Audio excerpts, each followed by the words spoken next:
Not Boxer's notes?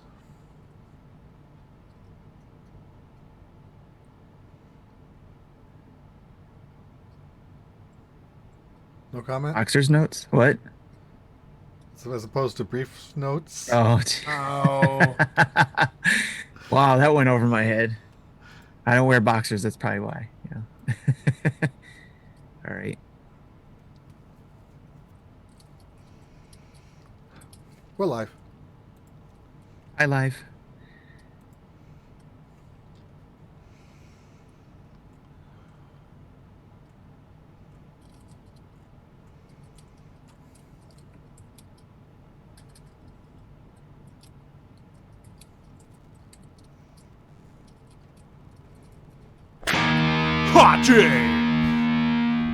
Making sure everyone's awake. Because I sure as There it hell am is. not. We're all awake. I promise.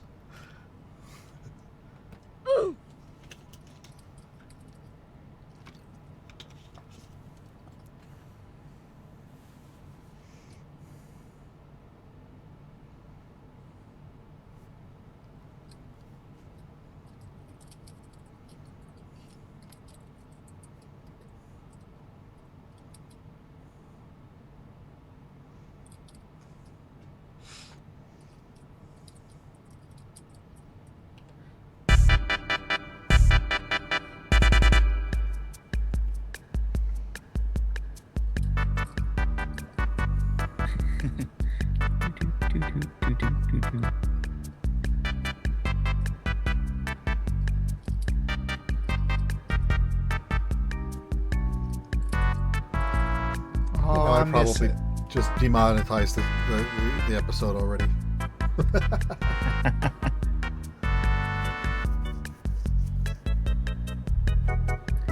Somebody made a comment the last time I started. I think it was last week when I said Jesse's play that funky music. They thought we were going to have an explicit rating for that because of how close it is to some other words.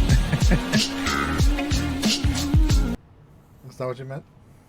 Yes, you could play with that. You could play that. I'm going to turn this one down because I think it's loud.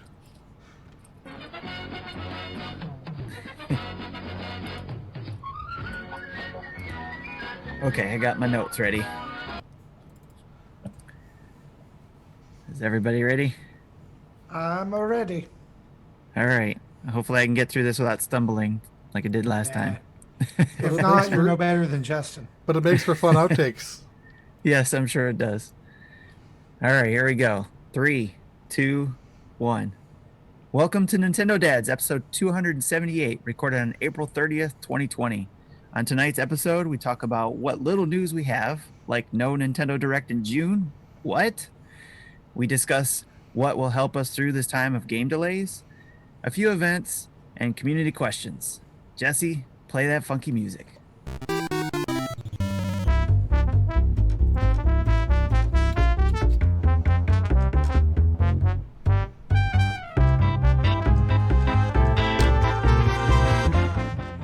Hey, what's up, everybody? It's Nintendo Dads, episode 271. I am Marty Estes, and I'm glad to be back on the show.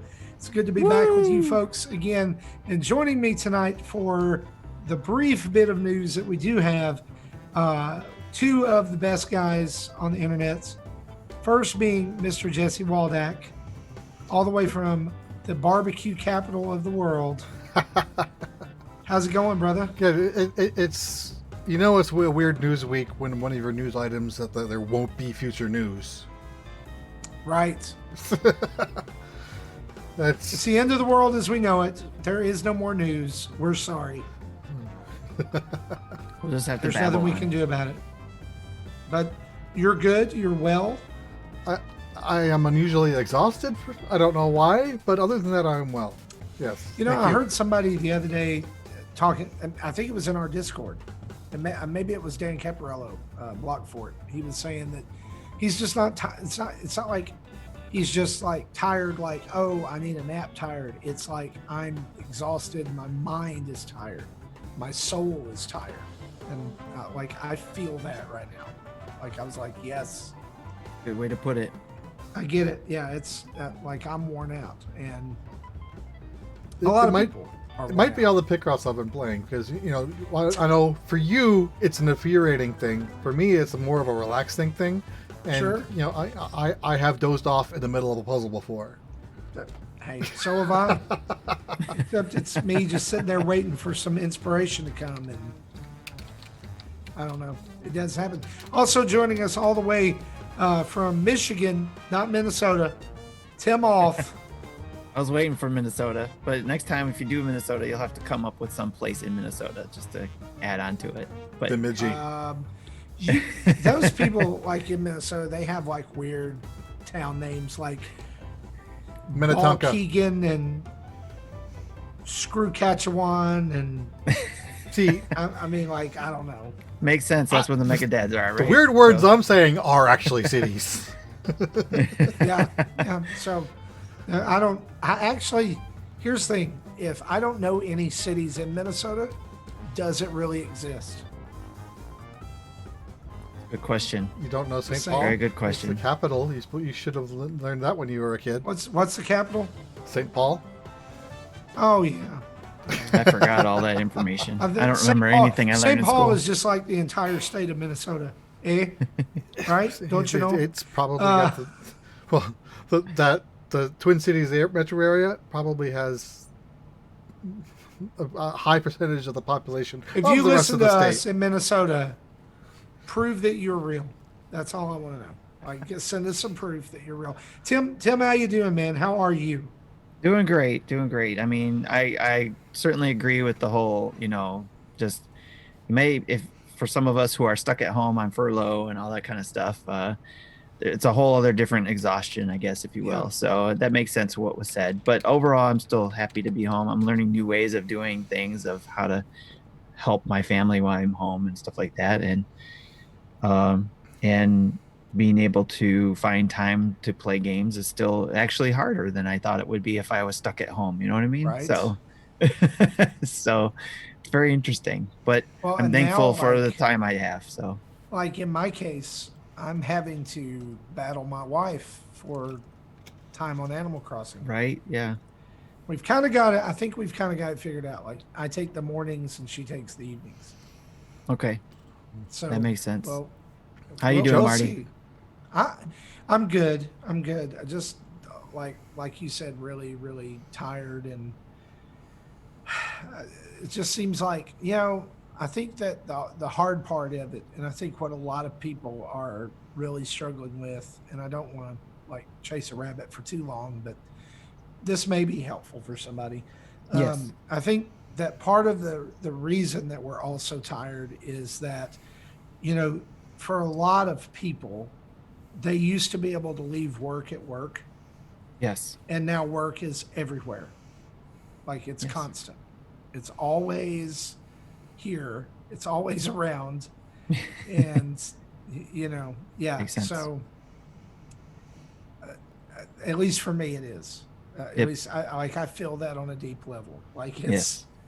it's everywhere. And, Well, one of the things that I learned for Sam for his school, because one of the things I had to learn about it to help him with his ADHD and this type of situation that could help for anybody, that I thought when I learned it, was when you're home in this type of environment and you're doing things all day in your house, try to set up environments within your house that will change. So like for him, I had to learn something like, if he's having reading time, set up a reading area. So he's not just sitting in one spot the whole day.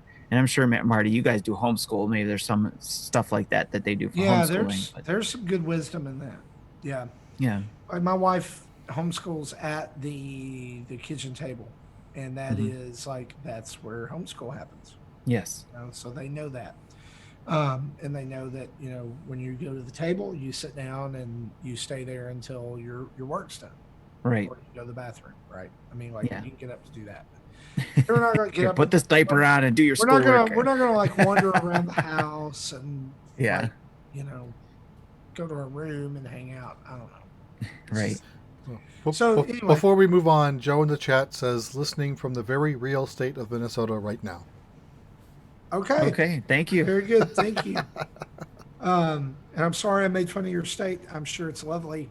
Um, feel free to send all jokes about Tennessee or the South to this email doesn't exist at nintendodads.com. Um, Teach us more about Minnesota besides the Mega yes, Dads teaching us, because that doesn't work right. sometimes. But anyway, let's move on before we bore people about Minnesota and how we're doing and all that stuff. And let's get into the news.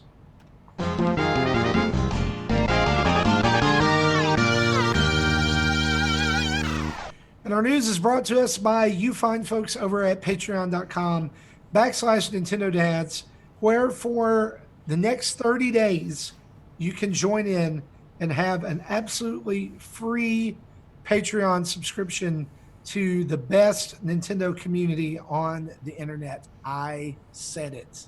Yes. I said it and I meant it. All right. So you can go in there and for free. I mean, it's not a joke. We're not gonna reverse and charge you midway through the month or anything like that. But for the entire month of May, you can see what it's like to be a patron of the show for free. Yep. And that is our gift to you in the midst of this pandemic.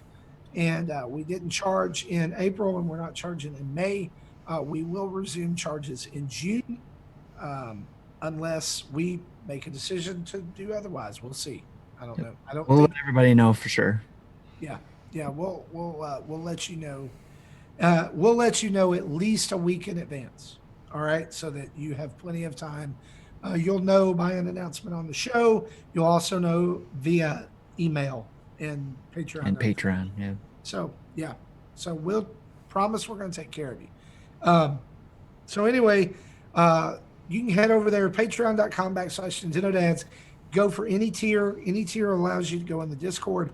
But if you want access to the deep recesses of the Discord archives, then you need the $5 and up tier. All right? That gets you a little bit more access than everyone else. See all the old stuff that was there from day one. And if that's still not enough, you can go the $10 route to get the pre and post show recordings. That is correct. Where tonight we had a wonderful pre-show recording where for 5 minutes we sat and didn't talk.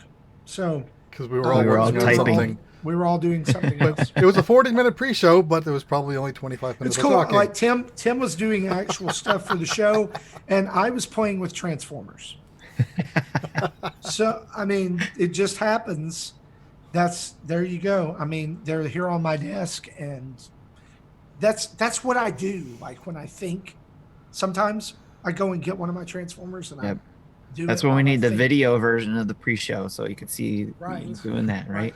Yeah, well, for a while, I wasn't sure if anyone actually listened to them until we stopped doing it by accident, and then people saying, "Hey, where are these shows?" So people are listening, right? Yeah. Right.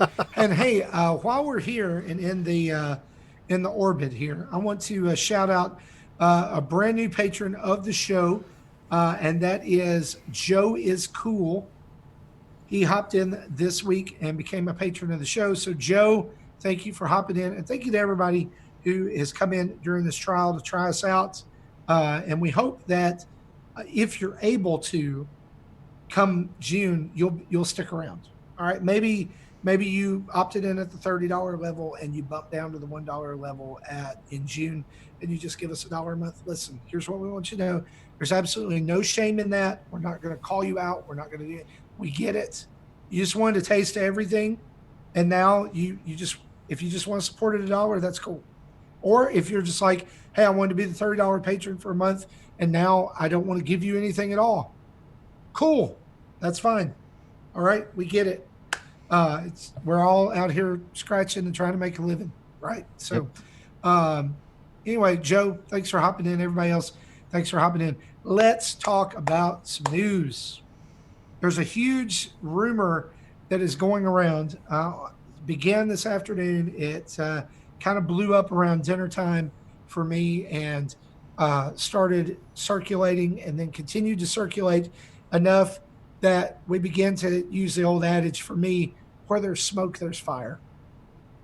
And I began to see not one website reported on it, 2, then 3, then 10.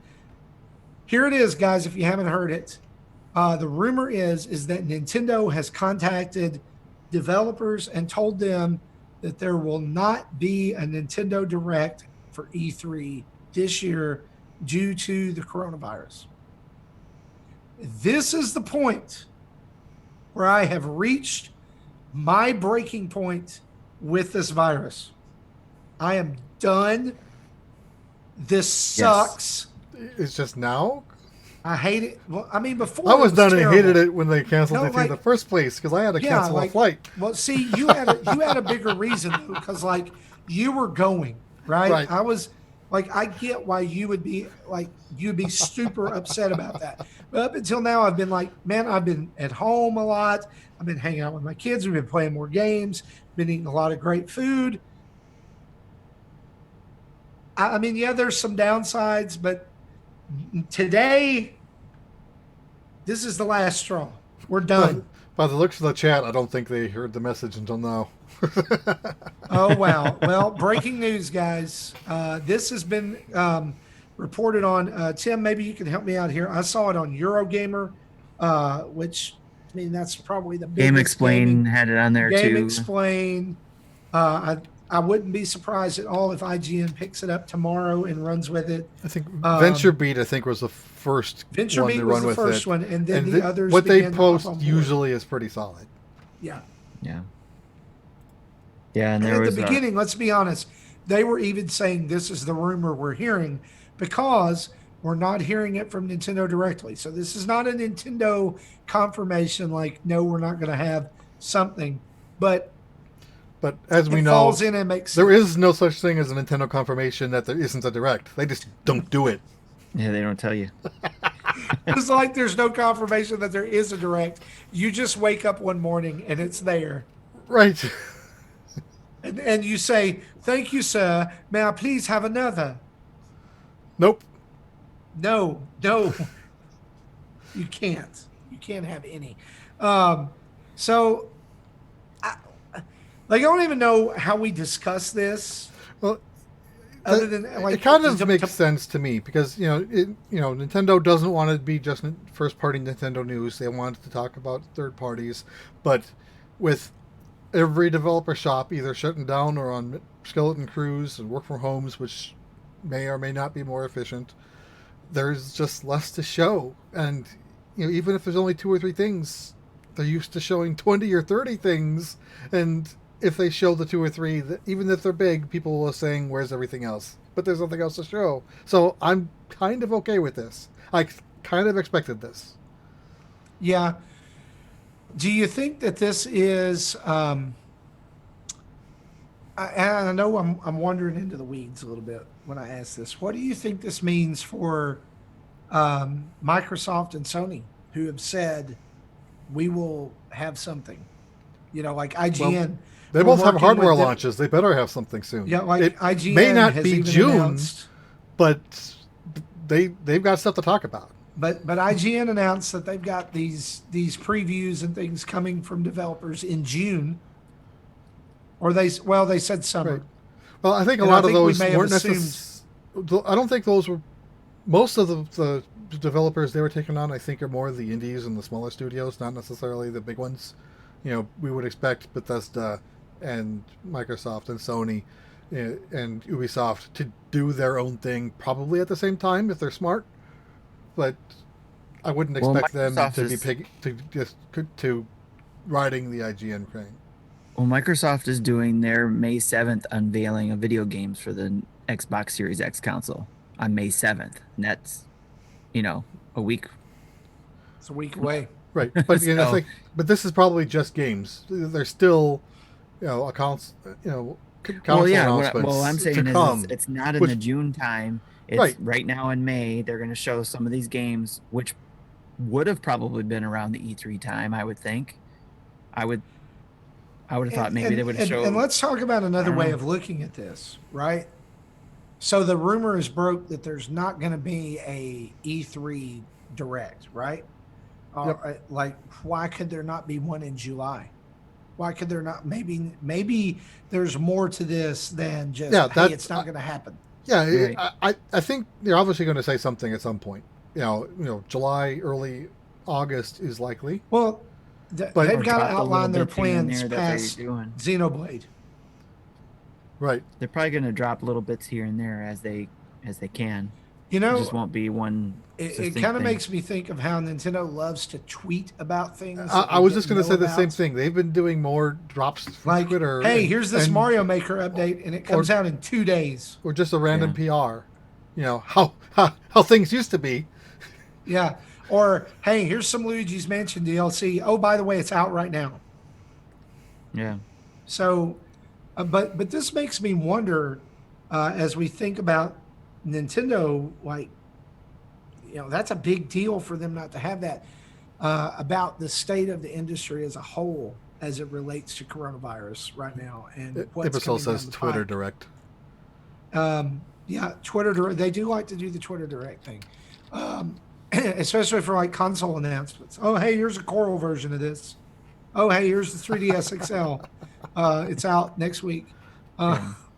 But like, think about this: if Nintendo is feeling the crunch, then of this, then everybody is at this point. We've already seen the whole drama around The Last of Us and Naughty Dog and delays, and then the leak, and And then the now it leaks. has a release date, and um, Well, so something does that Ghost of Tsushima, and yeah, it was then there's like the PS4, or I mean, the PS5 and the Series X are very nebulous out here. Like something we we kind have of to remember is Nintendo is still, even though they seem big, they're still a lot smaller than Microsoft and Sony. They run small, they run lean, and they don't have probably the manpower that Sony and Microsoft do with the marketing and all that kind of stuff. So with the coronavirus stuff and people working from home, getting all this information together or doing things is a lot harder, it seems like. So um, that might be the biggest key to all this and why it's being delayed or not done in June. We're not having an E3, so there's no pressure. They'll do a direct when they can, and maybe they'll just continue to do the drops like they've been doing, where it's just if they have one game they're going to talk about, there'll be that drop at in the middle of the night. It says, "Hey, here's Mario 3D World, port. Here you go." So, and just ones and twosies here and there. yeah. I think, and we're getting into something that I think you want to talk about later on in the show, but I can see it being a very port heavy year Well, yeah, for Nintendo, especially toward the end of the year, as because right now what we're not talking about, and kind of the elephant in the room about this issue is that if we're losing directs, if we're losing video promo video, like events because of this, we're also losing dev time for games that we don't even know about yet that are on down the pike. So, and who, like I all of said, them are who hit. knows what they are.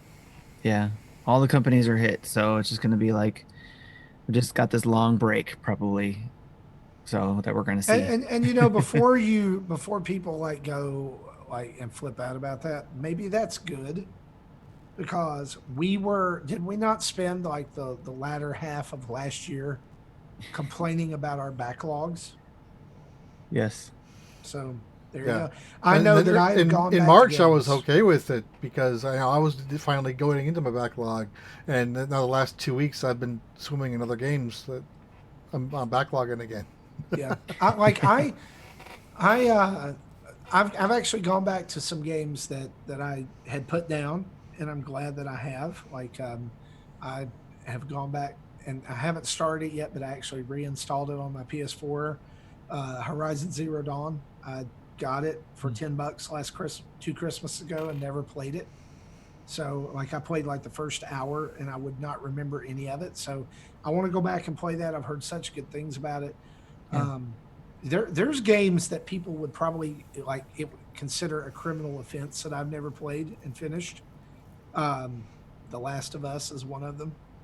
Like it came with my son's PS4, and I played it once and never did anything with it after that. Yeah. So it's there, like it's lurking out there. Like well, I can't get away from Animal Crossing. Well, and another downside about having this, knowing there isn't, or the rumor of if this June announcement time frame not being there, is what we talked about a few weeks ago. Is hoping that they extend the life of vouchers. If they're not going Oh, to yeah. make any Yeah. announcements, they're not going to be announcing extensions either. maybe Jesse, you need to be emailing Nintendo or calling customer service and bringing this to their attention. Just saying. Are they even open still? I guess their customer service is still open, just not their repair. They are still Yeah, open. they are. Yes.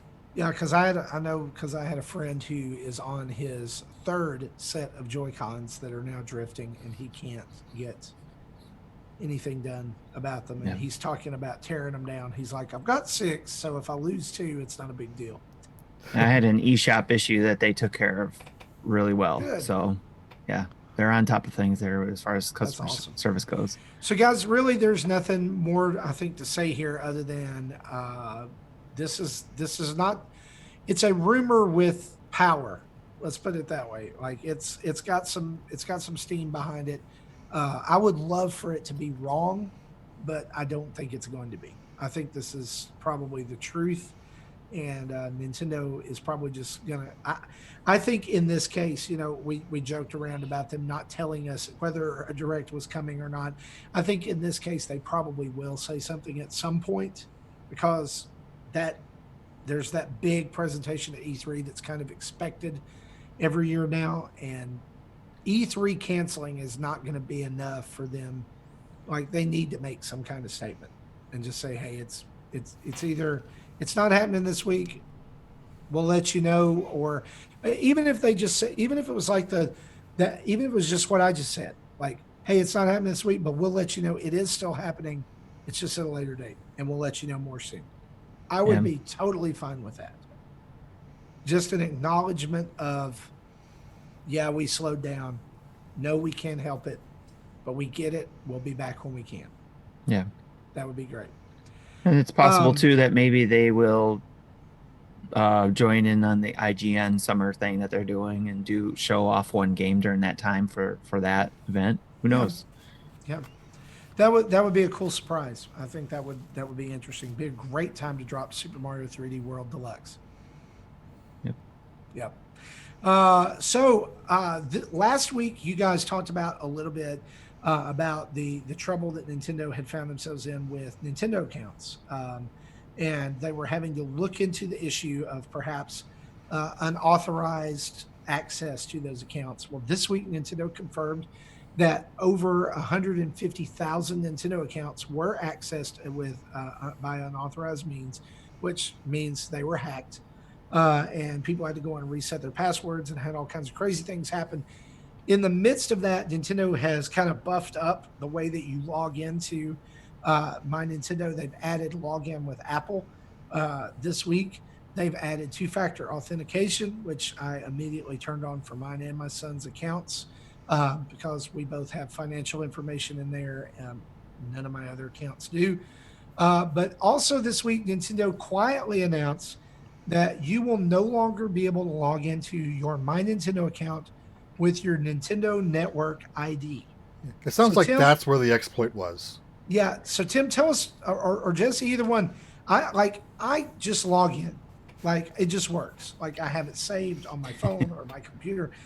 What does first things first? For some people who may be new to Nintendo, what is the Nintendo Network ID, and why is this a big change? Why is this important? Nintendo Network ID is what was used to log in to the Wii U eShop, and then also pair it with the 3DS as well. Even though the 3DS is meant to be a single profile system. Once you have a profile, there's no way to not to unprofile it, other than doing a system reset. But at least with the Wii U, you can have multiple accounts, and each one having its own NNID if you want it to go online.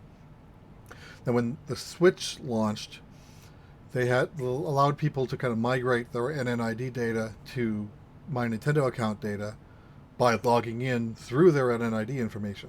Once that was done, then you can set your own password to that account and then continue to access it by email and password without ever needing to use the NNID anymore, even though it was still valid. So it sounded like the exploit where that impacted 160,000 accounts was because of accounts that was still paired with an NNID. Like, mine was like the morning after we recorded last week, I got an email saying that I got someone logged in from Russia. So I logged out that account. I changed my password, and then that also the morning they announced that the NNID was gone. Yeah. It all kind of snowballed. But I didn't have anything financial taken, so I wasn't too concerned. Well, that's good at least. The two-factor authentication that Nintendo chose to go with, though, is a little confusing. For those of you who have maybe not enabled this on your account yet, you have to download the Authenticator app from Google onto your smart device and then use that to punch in a code that pops up after you click something on the website. And I thought that was an odd choice. It's kind of like send an email or... It's a standard now. Before all the mobile apps, the industry standard were RSA tokens. Like, I still have an old one here that isn't valid anymore. It basically it just generates a 6-digit number every minute. Yep. And at the end of the minute, it generates a new 6-digit number.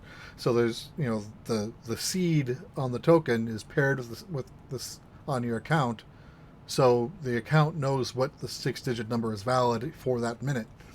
And this is similar technology now, just in your app. And with the Google Authenticator, it's able to have multiple tokens running at the same time.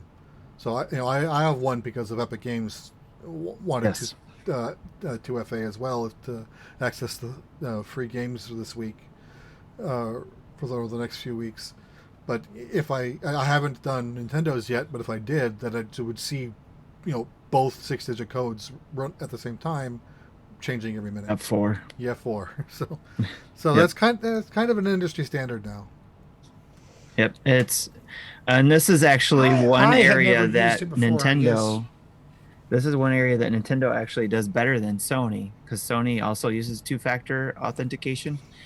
But with Sony, when you log in and use two-factor, no matter if you're doing it on the same device, you got to use the two-factor all the time, every time you log in. Whereas Nintendo, if you're using the same device and the first time you log in with the authenticator, you don't have to use the authenticator again. So it learns which devices are trusted. Yes. So makes sense. Yes, as opposed to where, like I said, on the Sony side, it's like they use text. They text you to the phone. You verified their two-factor code, and then you put that in, but you got to do it every time you log in. So no matter how many times you've done it on that same device, that's the part of two-factor that frustrates me, and for companies that do it that way. So we would recommend that if you have not locked down your Nintendo network or your My Nintendo account, that you do so.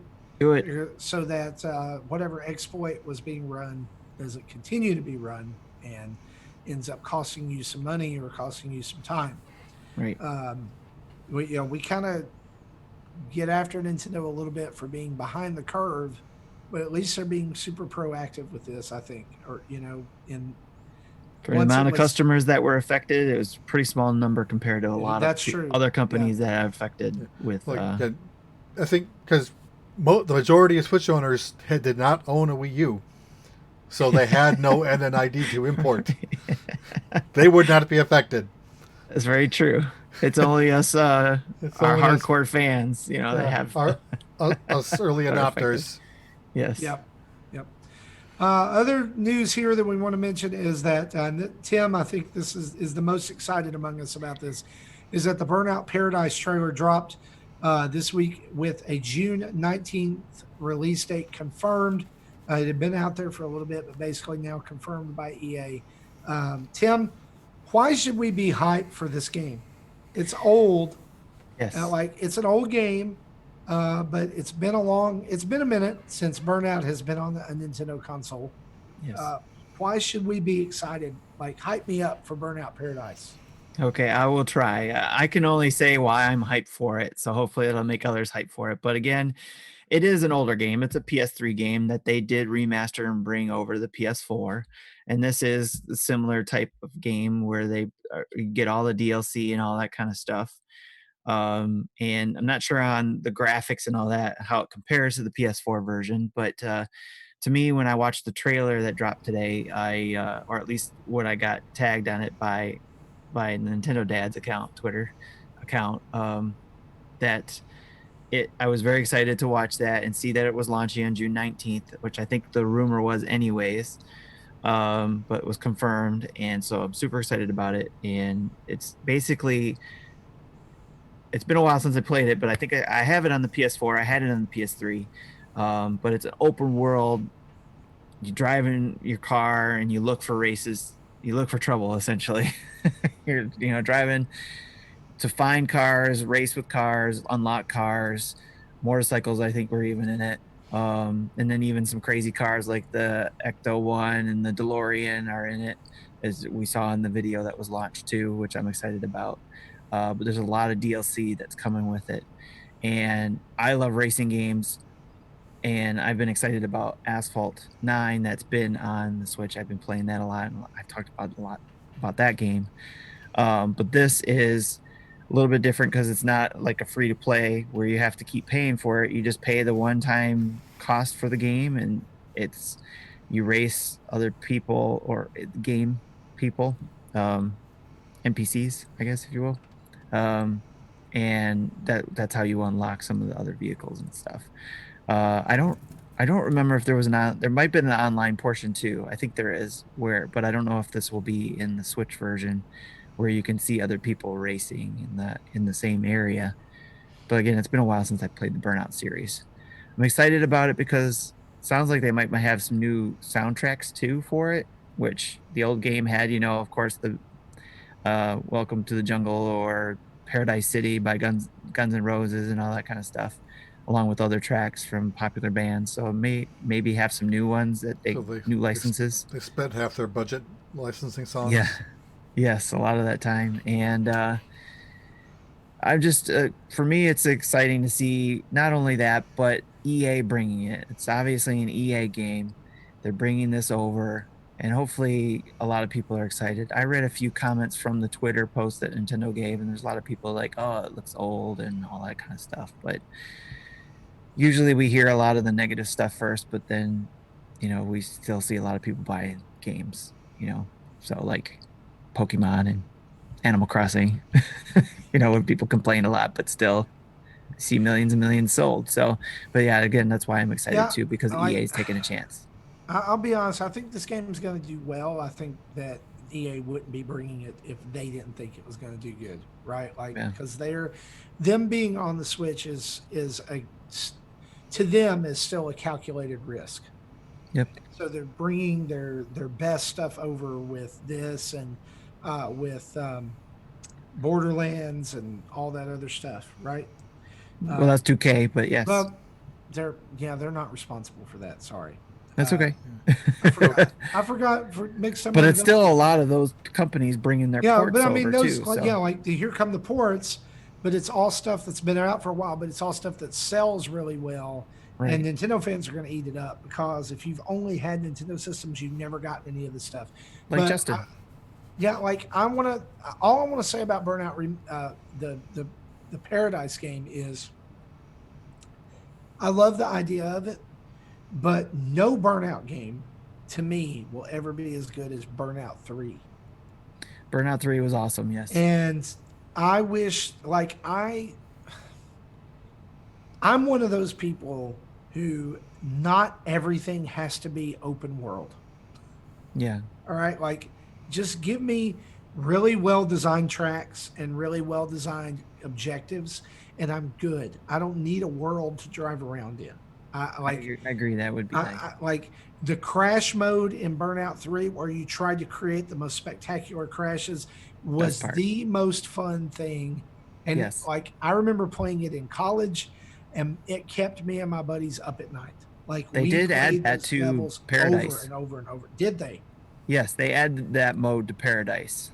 Oh, So okay. See, I didn't know it that. was either DLC or something they added on. Well, and one thing to mention here is that game, I know it's getting flack because they're going to sell it for full price. But what you've got to realize here is it comes with 8 DLC packs. It's coming with all of the game's Yes. DLC. It's $50, but should be well worth it because Yeah, it's a lot of I content. like that right there. Probably sold me on the game, Tim. You Yeah. tell me that that's in there. Like that was my favorite part of the Burnout series. Yes. And I was so sad. I'm gonna double check that too. Because Just double check my played facts here. Paradise back on the 360, and I don't know, like it was okay. I guess it was okay. Yeah. I felt like I felt like it focused more on the open world and trying to be like Need for Speed than it did feel like Burnout. It was definitely a combination of the two, and that might be what I'm confusing, like the online portion with, is the Need for Speed games that I played. Right.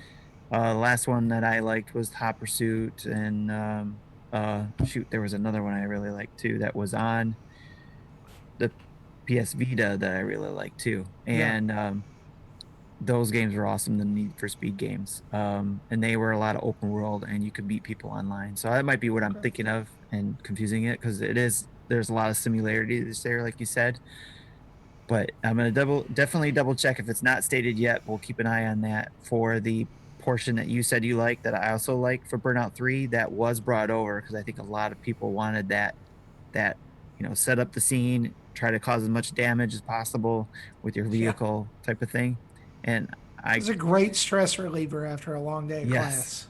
I'm gonna say 99% sure that was brought over. So. That and creating my professors in WWE No Mercy, and just beating the ever-loving mess out of them. Yes. 60-minute Iron Man match, no DQ.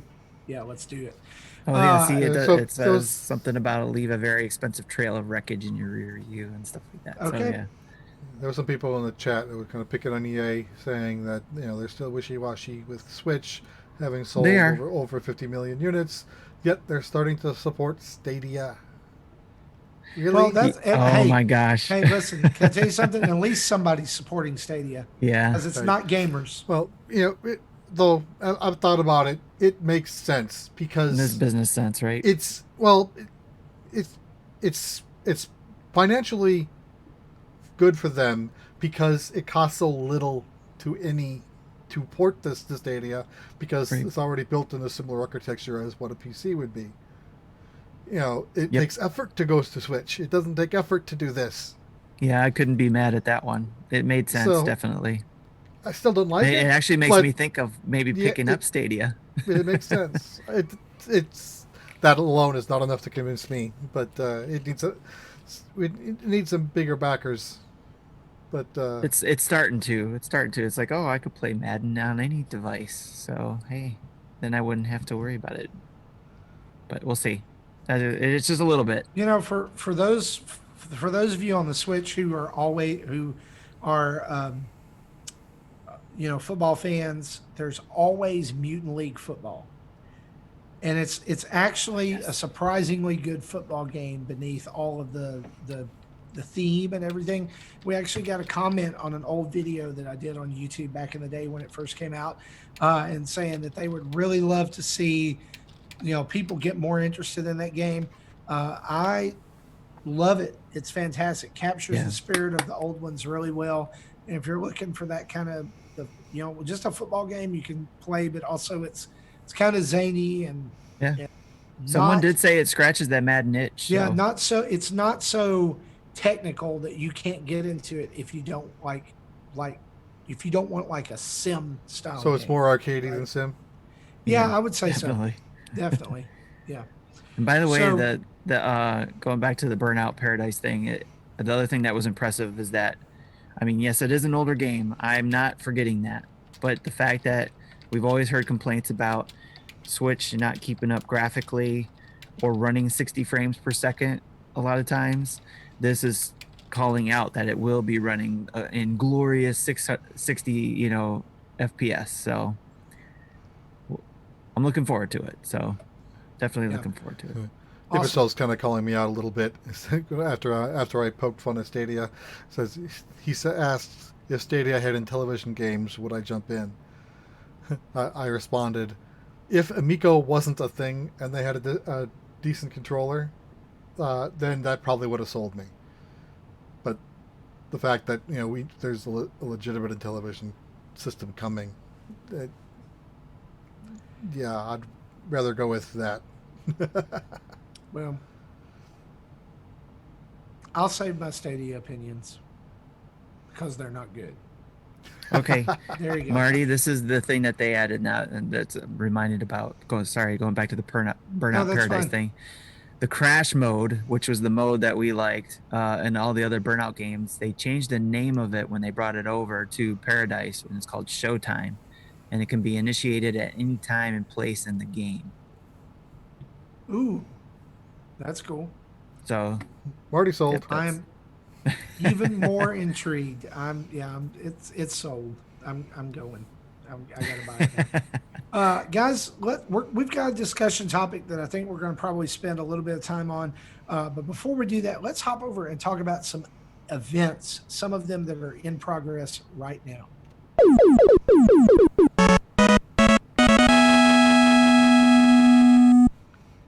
All right, guys. So a couple of things that we want to remind you of, one of which is going on right now, and it is the Splatoon 2 free demo that began this Wednesday, which by the time you hear this will be 2 days ago, and it goes until Wednesday, May 6th. So you've got still got about 3 or 4 days. If you've never played Splatoon 2 and you'd like to jump in and try that out, it's completely free. It also gives you free access to Nintendo Switch Online. And by the way, someone alerted us to the fact today that all 7-day trials for Nintendo Switch Online, if you previously got one of those, it has been reset, and now you can go back in there and get another 7-day trial for free. So you can see what NES and SNES are like online. You can check out some games. You can download Tetris 99 and check that out. If you have any reservations about it at all and you don't have it, now is the time to check that out. Especially during Splatoon, it'll allow you to play online and do all that. Also, starting today, which is the first, a 3-day Super Smash Bros. Ultimate Event Tournament, Series Clash Donkey Kong versus Kirby. The tourney features only characters and stages from Donkey Kong and Kirby games. So 6 characters available: King K. Rool, Diddy Kong, Donkey Kong, King DDD, Meta Knight, and Kirby. If you advance in the tournament, you will win spirits, and the further you advance, the better spirit you get. So if you're looking for something to do this weekend, hop in there and get some Donkey Kong or Kirby action going on with Smash Brothers. Also coming up in about a week, Mario Kart 8 Deluxe Open will be held again. Here it begins on the 8th of May in North America, and you can do that straight from your version of Mario Kart 8, your Switch. You'll just race online and you'll, win prizes for doing that. So pretty cool. I really like that Nintendo does stuff like this right now during this time. I really hope that they lean into that more during the months of May, June, and July, like here in the summer. That would be a great thing for them to lean into. Also of note this week, and this is kind of an event kind of news, Luigi's Mansion 3 DLC pack was shadow dropped yesterday. It is now available. This is pack number 2. It adds in 3 new games in the Screen Park. It adds in 3 new costumes, 6 new floor themes, along with 6 ghost themes, and all kinds of other cool stuff. And it actually does some under the hood improvements to the game as well. So if you have played Luigi's Mansion, maybe you've dropped off on it because of something, maybe you got stuck on a boss fight or something like that because of something unfair happening to you. Like there were reports of people getting all the way to the end boss and then like him hanging up and not doing anything, like just floating around and not attacking, so you couldn't progress. So that it fixes a lot of that. All right. So you can go download that now for free, but the DLC is you do have to pay for it for the costumes and games, things like that. Uh, I would love to hear in the chat if anybody plays Luigi's Mansion multiplayer, because Tim and I were talking about it before the show started, and like to me, it's just not a game that screams multiplayer. Now, like maybe the actual scare scraper mode, like going in and clearing floors of ghosts, I get that, but then like mini games in Luigi's Mansion, just to me, like I don't. I just put them in Mario Party. Just make another Mario Party. Or DLC on Mario brilliant Party. idea here, just make DLC for Mario Party and make a Luigi's Mansion themed board Yes, and put all that stuff in there. exactly. It's- And I'm sure people would pay for it too. If it doesn't have to be free. They I just- would absolutely pay for more mini games and new boards for Mario Yeah. Party, even like 2 years out. I'm sorry, Right. I'd still do it. that's always been a surprise to me that they hadn't done more with that. Yeah. And did anybody in the chat ever say that they that they play Luigi's Mansion? Because I'm gonna guess that's a very low Joel number. says, "I have Scarescraper is the only play online. Is the way to play online." Yeah. See, like I have played Scarescraper on Luigi's Mansion Dark Moon with my son, and it's pretty fun. I'm not gonna lie, it's a fun little mode, right? But like I can't see investing like major time into it or to any of that. So I don't know. Jesse, any Pokemon Go events going on? Yeah, I've had an item in the news the last 2 weeks that Justin just kept kind of skipping over, so I can talk about it a little bit this week. Well, he's not here. Right. We're gonna let you talk about it. Okay. So it's 2 weeks ago. It was just this is coming, but this is actually live now. They have you can access a raid without being there, as long as you can see it in the 3D world, which has like a 3/4 of a mile to a mile radius. It requires a special raid pass that you can buy. They'll give you 3 for 1 coin, almost free, and you can buy more for in the shop for coins. So you can at launch you'll be just as powerful as normal, but once this trial period is done, then they'll still keep the long distance rating available, but will be at a diminished power. So you can't just get 3 people to do a level 5 raid from remote anymore. You actually have more people, or join someone else's raid that if they're local and you're an add-on, then you'll still help and get some credit for it, but you just can't solo it from remote. So they don't have an ability to invite friends yet. I'm hoping they add it, because there's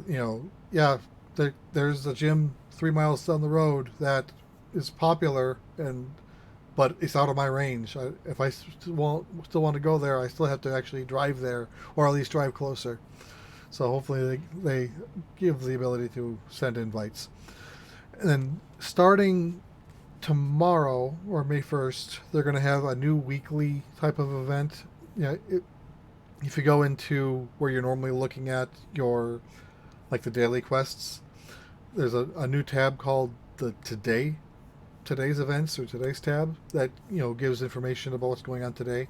There'll be a new limited time event missions to accomplish. Normally you can start a mission within a certain time frame, but you're not required to finish it. You can finish it whenever you want, but you have to finish it within a week's time, and they'll be running those at least through the month of May. I don't know if they plan on extending them into the summer or not, but that'll start tomorrow. Awesome. And they've still got it where even if you're away from places, it's spawning more Pokemon, right? Yeah, the spawn rates are increased. The incenses last longer. You don't have to be as close to activate a gym. I think they've doubled that radius and still count it as if you're there to encourage distancing. Uh, the same is not true for stops. You still have to be just as close for a stop. And there's, I think, egg hatches have been halved for like a month, and there's still another month of that still. So I've been hatching eggs like crazy. Okay. So if you're still out there and you're still playing Pokemon Go, check out that Today tab. Check out those new missions. Lots to do. Sounds like they've added a lot of value to that. So without further ado, Tim, in just a second, I'm going to let you take this away. You've got something you want to discuss. So let's dive over into that.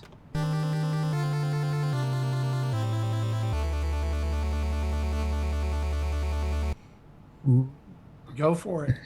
All right. So I figured I would ask this question because it seems like more and more games are being delayed, with the Direct being delayed, potential of Nintendo delaying games we don't even know about because of, well, we know why, but basically we're not going to get probably as much new games, which could be a good or a bad thing, but games that are probably more further along and ready to go are probably easier to work on than games that are in the middle of it or starting off on. So we're going to get delays on a lot of new games. But there's potential, not saying it's any easier because it's still coding and all that kind of stuff. But it might be easier to work individually than as a team to do a port or a DLC to some games. With that said, is there a game you're hoping it gets ported or DLC that drops that will help make delays hurt less? Is there something you would want to say, hey, Nintendo, you can't do Mario Odyssey 2, but give me this instead and I'll be happy? Or do this with a current game we have by releasing DLC and I'll be happy. And chat, please feel free to do the same thing. Two things. Super Mario freaking 3D World Deluxe. Take Which game is that? Tokyo What game is Mirage that called? Sessions, melt it down in a pool of molten lava, throw it in the garbage. Why that game got a port before Mario 3D World Deluxe, I will never understand. I love that you love Tokyo Mirage Sessions, but my goodness, the greatest 3D Mario game of all time is sitting on the Wii U and no one can play it. Give me that sweet 3D World Deluxe. Give me some new characters. Maybe give me a new world. Add on 3D Land. Add on 3D Land. Come on. I love it. I'm telling you, baby, that's what you're going to want. You're going to want the Mario 3D World coming in, hit them with the plunder, just like that, baby. Number two, I've already said this, Super Mario Party DLC. Now is the time. Unless Mario Party 2 is in development, I can't see any reason they would not do this. Quarantine families at home, drop the DLC, give them a reason to go buy this game. Boom. Yeah. They've done that before too, where we haven't heard a peep about a game for a long time, and then all of a sudden it's just like, oh, here's some DLC. We thought New Leaf got DLC 3 years later. Yeah, exactly. Right. That's the prime example. That's exactly what I was thinking of. But those are the two for me. The Mario 3D World and Mario Party DLC. Perfect sense. Jesse, I would like to see like some of the older games remastered, like a Zelda 2. Yes. Yeah. And someone in the chat said Super Metroid. I don't know. That game is so near perfect. I don't know if I want that remastered. There's a lot of, I've seen a lot of people say that. So. Speaking of Metroids, I was Zero Mission and Fusion could probably use an enhanced, at least a better resolution than GBA. Metroid All Stars. I still would be so awesome. I still would rather it still be pixel art versus going 3D. Mm-hmm. but at least improve the resolution than what a GPA can give you, because that looks awful Yeah. on a 65-inch screen. I've done it, and it's not fun. Yeah, I bet. So Very yeah. cool.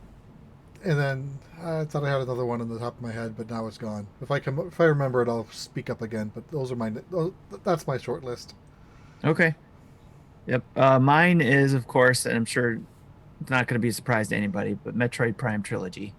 I mean, that's been my guess for each year, prediction that it would drop and stuff like that. And now it's just coming down to I would love to have that drop in the summertime or something, or even sooner, to say, here you go, and be able to replay that on my Switch. I would definitely move my dock to the TV for that.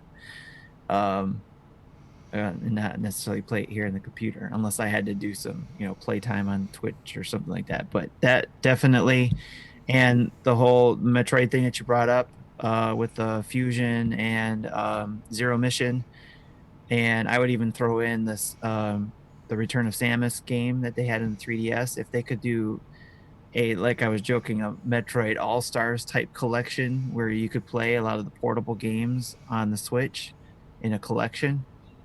That would be really cool to do. And then again with the Mario Kart thing, DLC, I know we've talked about this 100 times as well.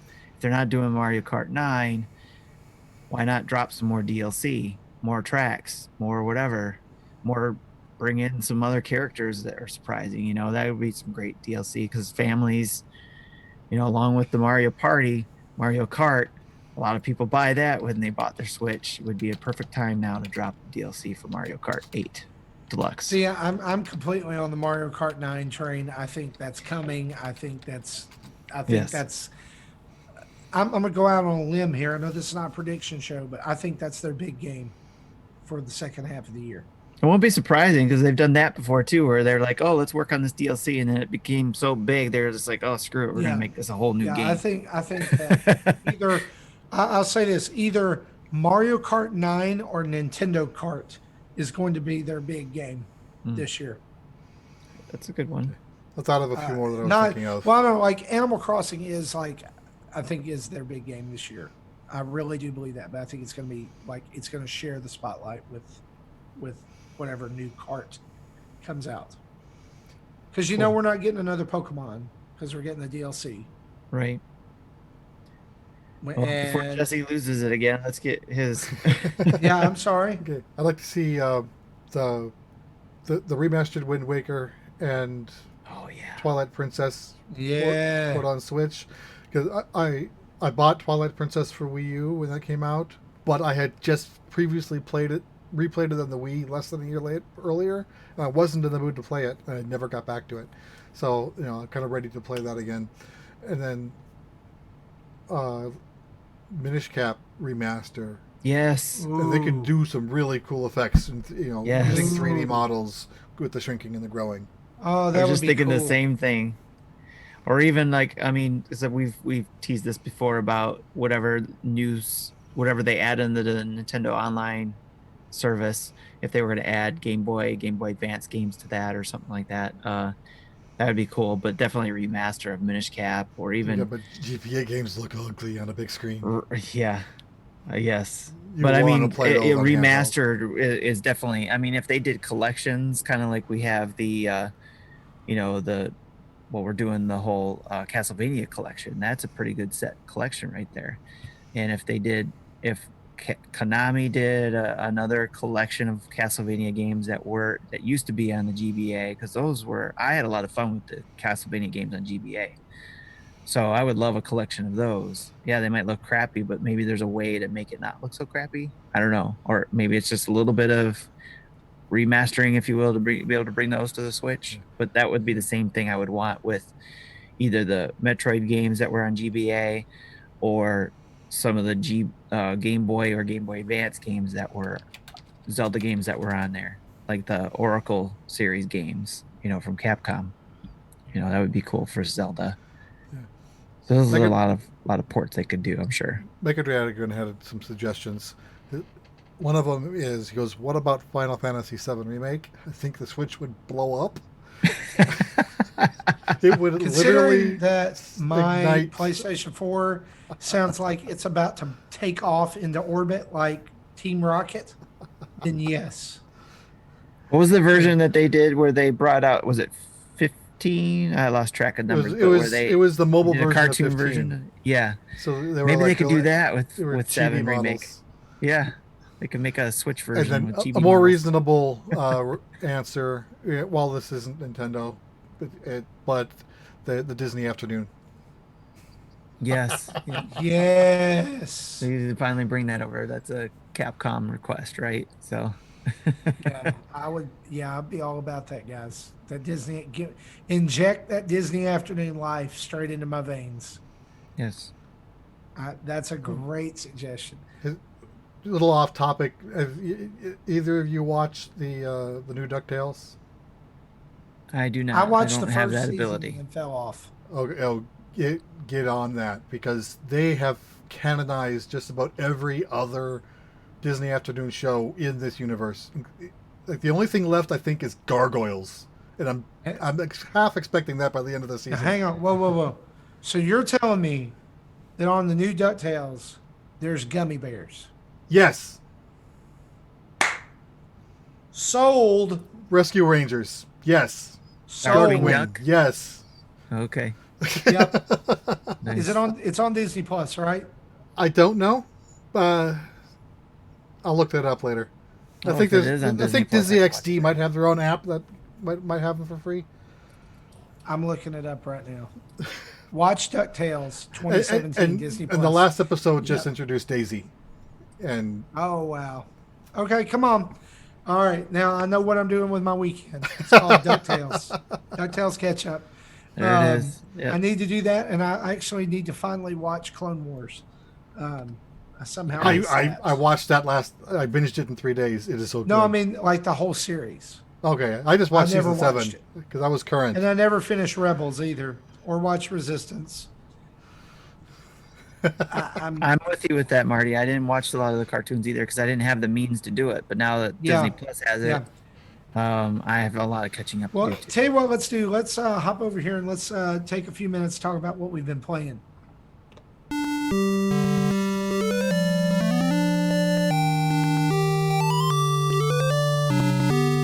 Tim, you have a unusually full game list this week. Let's talk about that. What you been Okay. playing? Okay. I was playing, and I just recently got a video of it up. Dread Nautical. It's a tactical RPG. Kind of gave me some of the Mario Rabbids vibes, you know, where you got to use a grid-based system and move around to attack things and stuff like that, or XCOM. Even though I have not played either of those games, I've seen people play it, and that's what made me think of that. But it is a tactical-based game.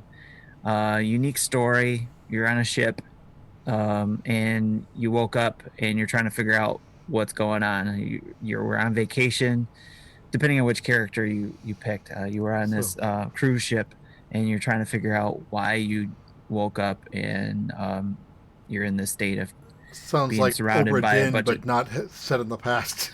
right. Why you're surrounded by these like zombie type creatures and different types of creatures and stuff. So, but I go into really good.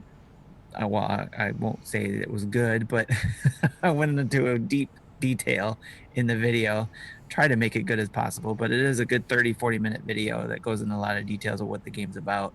So I would say go check that out if you're interested in tactical games. Give that a go, or give that a check out. Of course, like everybody else in the world, Animal Crossing, especially with trying to get my room set up, or a room set up for our monthly mayhem, because it ended today as we're recording, to take a picture of the room that we wanted to submit for voting, because all those rooms are going to be competing with each other. So that's going to be fun.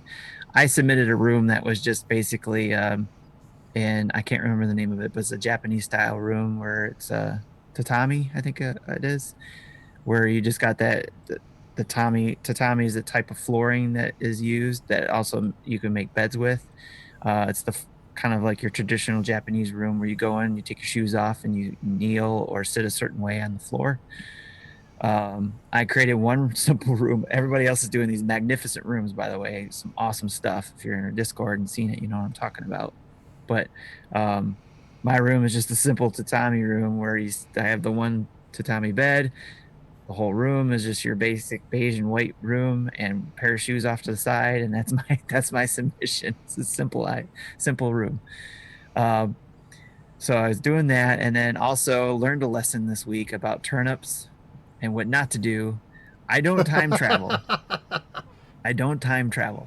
But I was goofing around with the time zone settings in the Switch, and most likely got distracted when I was doing that because I was thinking about family time in Chicago when this all blows over. Wanted to take them. We like going to Chicago, and I was like, well. I was thinking, well, if I took my Switch with me, I wonder if it behooves me to be able to switch the time. And I was like, where do I do that at? So I went and messed around with it, changed Chicago time, and then sidetracked somewhere where I went back into Animal Crossing to do something, and then came back out, set things back. And then when I went back to Animal Crossing and I was doing the pictures actually for the rooms, because I was trying to decide, do I want to do my main room or this tatami room?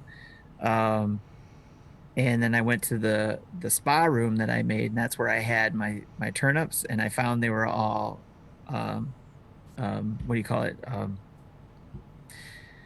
when something goes bad, they're usually all They bad. were rotten. They're rotten turnips. And it was like I bought them this past Sunday, and I was doing this Wednesday night, and I'm like, why are my turnips rotten? What the heck happened? So I posted that, and I had some people online help me and point that out. Did you do this? Did you do that? Of course, the dads after dark show were teasing me about time traveling. It's like, seriously, I don't time travel. Not even sure how you do that, but now I do. You go in and mess with time settings on your Switch. Yeah, So that's the penalty you pay. I would suggest it's just for a vacation, out, not even with Animal Crossing, but just in general. I probably wouldn't bother changing the time.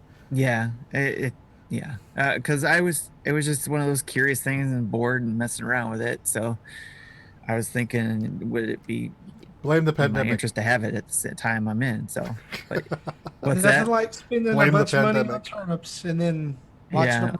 Well, right? luckily I didn't spend that much. I only spent 100,000 bells on it. So where others I know have spent a lot more. And this week I was like, I'm just going to spend this much. I won't spend all my money, which could have been like 500,000, but it wasn't. I only did 100,000. I even had Ibisel, who actually, I'm going to just call him out. He was awesome and offered to send me money, more bells in the game, just because he felt bad. And I was like, dude, don't worry about it. It was a lesson learned. It was only 100,000 K. But thank you, Ibisel, for offering that. It truly meant a lot for you to even come in and mention that. So that was awesome. But like I said, lesson learned, and I put it on Twitter when I was talking about this. So hopefully other people will see it and know, even if you're not time traveling and you're messing with your time settings in your Switch, don't do it. Mecha says, I think Switch changes automatically for you. I don't think so, because the Switch wouldn't change your time zone, because it doesn't know where you're at geographically, like your cell phone would. Unless it communicates with the internet. Well, even though it won't know where you are. That's true. It'll set the time to the right time, but in relation As someone to your who time zone. has relatives in Eastern time and I live in Central time, I've gone over to Eastern time, and it does not change automatically. It changes. Okay. You have to change it manually. Okay. So just don't change it. Yeah, don't mess with it.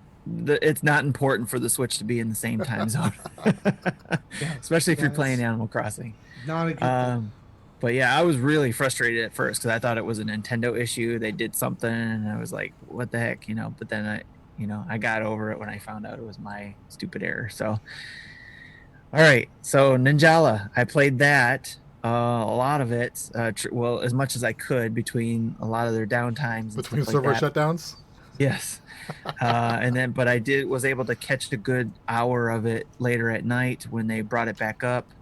I got a good video on Twitch about it. I did highlights of it that we posted on YouTube.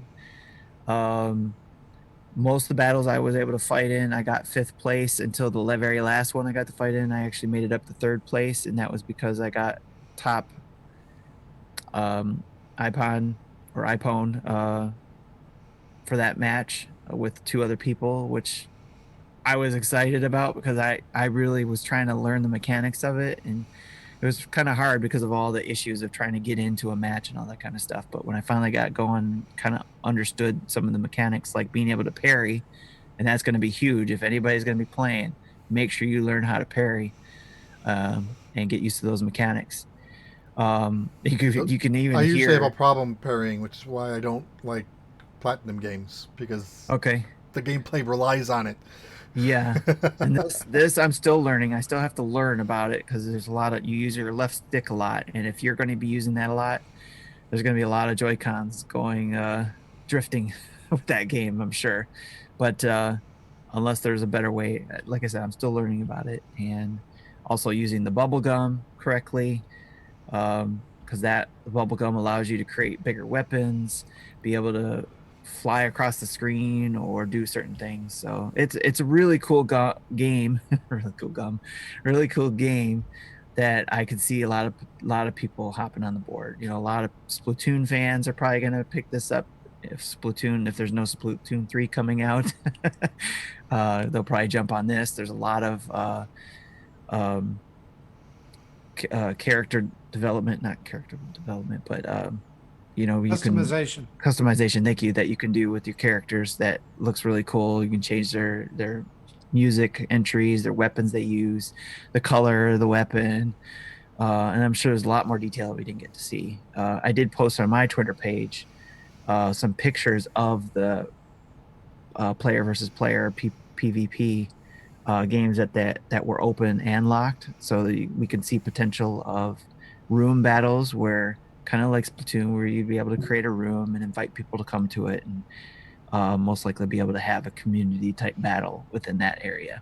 Is a guess. I don't know for sure. It's just a guess based on that description that I saw there. So I'm excited for it. My son, the very first video we got to do when we tried to get online, he got to play at one match. He's loving it. He's excited for it. It drops May 27th, if all goes well with their fixes. And it's free to play. So, and when I was playing it, I noticed in the videos that you can watch too, I noticed that there's a lot of similarities between Fortnite and how they do their systems.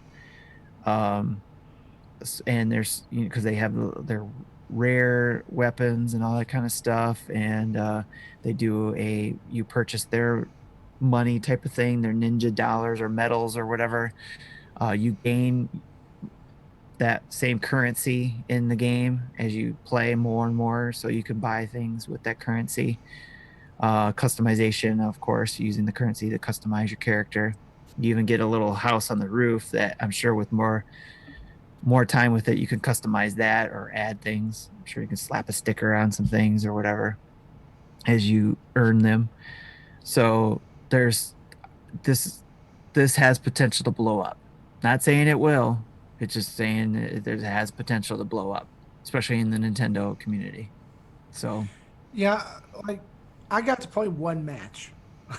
Like that was yeah, it was it. very frustrating trying to get in It was that. I was in at the 2 o'clock slot, or I guess it was the very first one, and they eventually just ended up having to shut it down because it was pretty bad. And I did manage to complete the entire match and see my results. I ended up in first place. I was second Awesome. coming out of the match, but at the end you can get bonus points, and I think this is one thing that, like, I liked it because, hey, I'm in first, but I could see it frustrating a lot of people Yeah, because, you end up in there with first, and then but somebody like, got yeah, more you've done good the iPhones. entire match. Yeah. And I didn't even get the Ippon, like the bonus. It was for something else that I Yeah. had done. Because there's a Robots, drone I think, is another bonus, one. and Yeah. but I will say this: I really liked what I played. I really love the aesthetic. I think My it's going son to was be, playing it like the next morning because they had a time where it just kept yeah. going, and he was playing for a good hour on it, and he was just loving it. I think that it's going to be a big deal. But what I hope is, and I said this to Justin privately, earlier this week. He and I were talking about it. Like, what I hope that it doesn't do is I hope it doesn't pull a Morphy's Law. Because if you remember, Oh everyone was yes, super yes, excited about Morphy's Law. And who plays that game now? yeah. I It completely didn't catch forgot about on. that game. And Morphy's Law was paid. Like, you had to pay for that. Yeah, And so I think Ninjala's got a good shot because I think that the Splatoon community's behind it, like you said. Um, but it'll be interesting to see what happens with it when it comes out. right. Like, what's It the won't release be as date? Is big it as the May last week of 27th. June? May 27th. Oh, May. Yep, Ooh. May 27th. The key is going to be for them is if their servers were this bad in a test fire, then they've got to really focus on server Yeah. improvements over the Well, next Splatoon 4 was really weeks. bad with their tests too. So See, I don't recall them being that bad. Like, I uh, don't recall like being in the Splatoon test fire and getting locked out of an entire hour. the not the second one, the Wii U one. So had a lot of growing pains too. So not being the beta and being the test thing, it's obviously we're gonna give them Yeah. a pass. But you're right. Hopefully they do figure this stuff out and it's all ready to go. But being that they have Nintendo behind them and stuff like Can that, you be, although can you be more specific Nintendo's with what online is a little. problems you had with the servers? What's that? Can you be more specific with what problems you had with the servers? They actually wrote up what the problems were. It was a lot of matchmaking problems later on, but at the beginning it was just overwhelming. Just the amount of Just, people that just were bogged down. They needed bogged to down. Yeah, spit up more instances. right. Yep. So they in their communication they sent out, it was basically they were saying this. We know what the issues are. We know what we have to do. Our goal is to make sure it's up and ready to go when we launch on May 27th. There was no indication in that writing that they were, they didn't give any kind of like lingo that would have been like maybe May 27th or we're going to make sure things work so it could delay this game if because of that. But right now their point was just we know what to do and we're going to have it ready for launch is what they were saying. So Okay. and then the last game that I played actually just today is Four Kings Casino and Slots that came out as a free-to-play game. I just had a brief moment with it where I was creating my avatar and I started doing the tutorial. You can skip the tutorial. There's a lot of time with the avatar, actually. There's a lot of details in there. I tried to get through that as quickly as possible, so it took me like 10, 15 minutes possibly, or at least it felt like that. But then when I jumped in, I got to play a slot machine, and it's given me tasks to do during this training that I just started getting into. So it didn't seem like it slowed down too much. I don't usually do casinos, so I've walked in there a couple times and played when I was younger. I've gone to a couple casinos and played slots, but I'm not that familiar with that environment, so I don't know what to look for as far as, is this game authentic or not? I didn't see a lot of smoke, so, I don't know if that means anything, but but it was laid out pretty nice, and it was when I jumped in, I saw other people online, so real people with their characters running through the casino doing either the same tasks or going to tables that they wanted to play games at. So that seemed interesting. Do you know if the table games are played with other people as well, or Yes, it looked like it. Okay. Because I saw their names above their heads, all sitting Okay. around the tables and all that kind of stuff, or sitting at slot machines. So you walk around this virtual casino and go to the places you want to play games at, and you start off with 10,000 chips. And at the first slot machine I played, I was earning, some, and you can't, max out your chips on that one game. At least as far as I could see, it actually blocked you. They said you can't bet more at this amount until you get to a certain level. So it's very interesting, and it also looks like there's contests that goes on. I didn't get into that too much, but you actually get ranked worldwide in this game. Um, Yeah, I saw in the description of the on the Nintendo page that there's like 3 month seasons.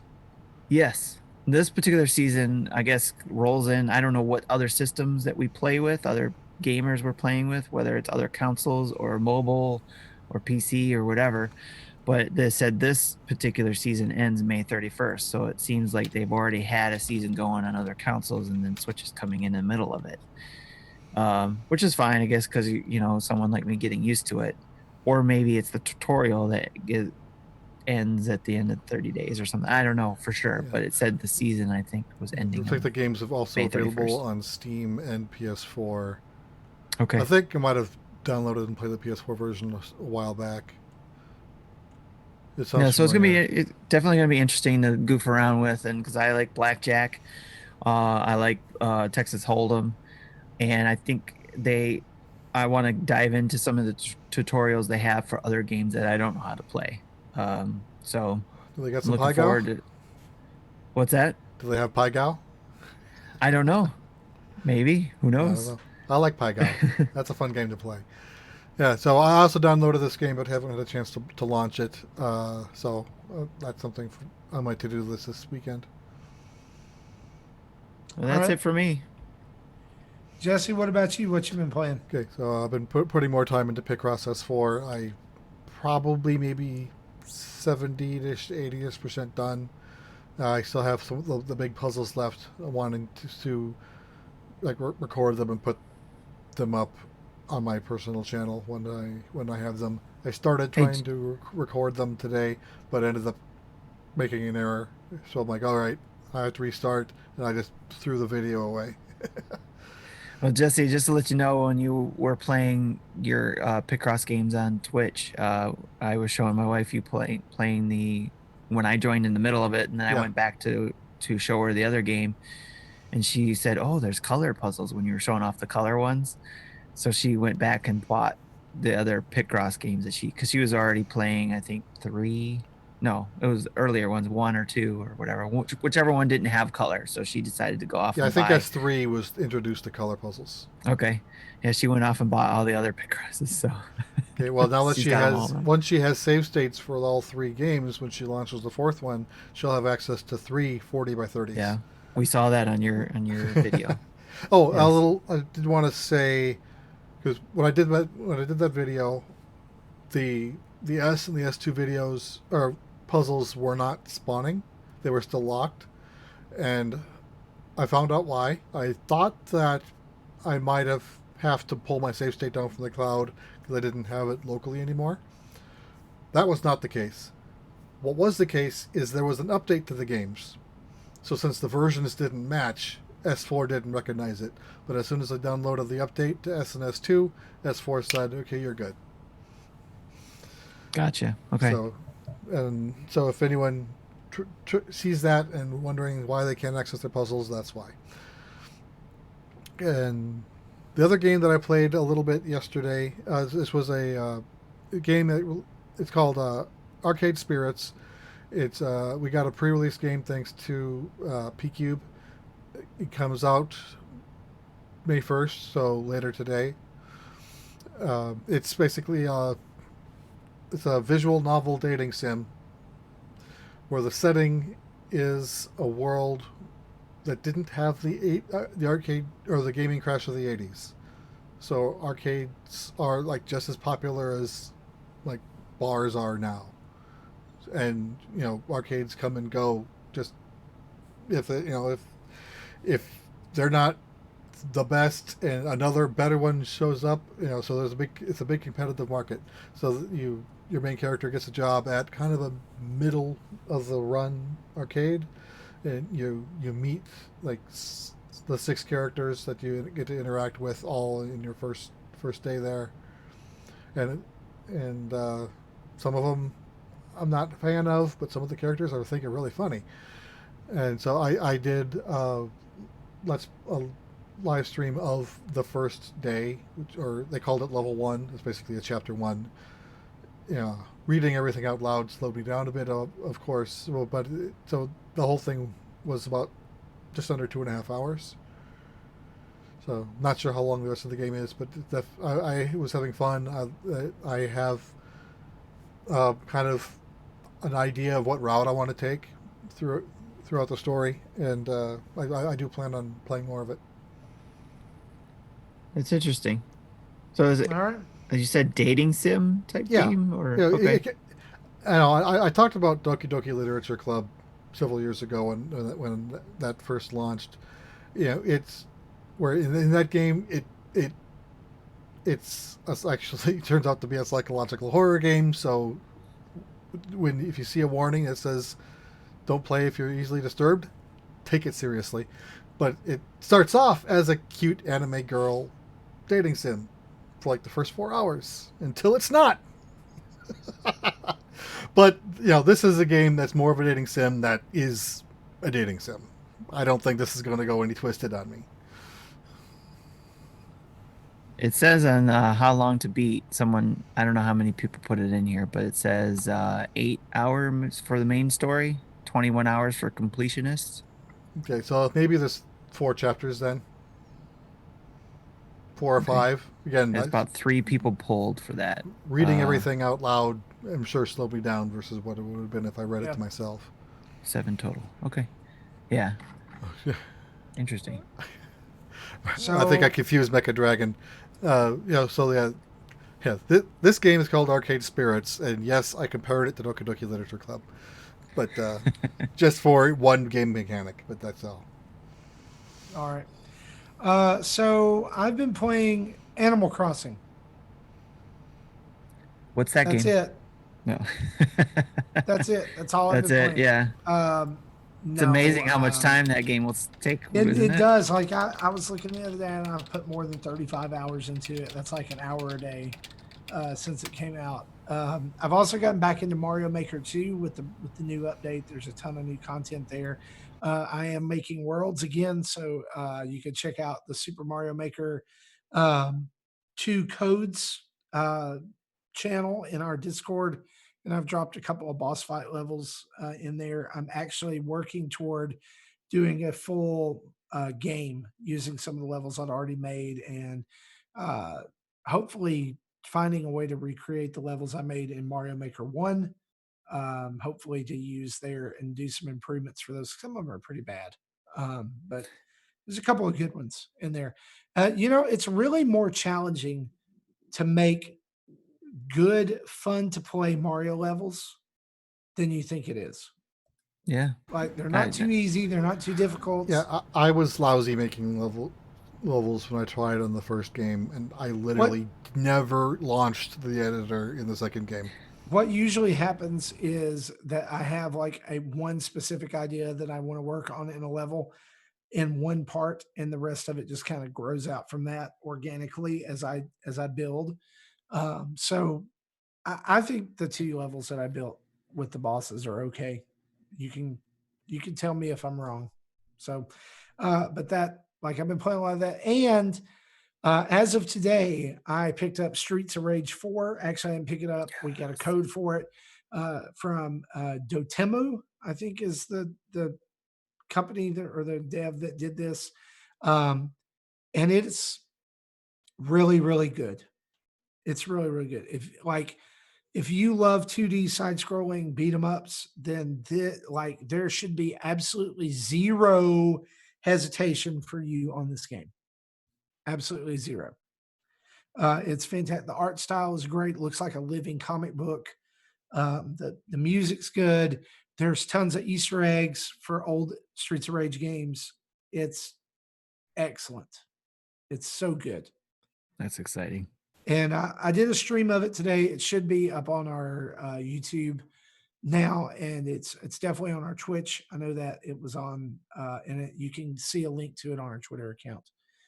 So you can check that out over there. It's the first 3 levels, like the all of level stage 1, 2, and 3.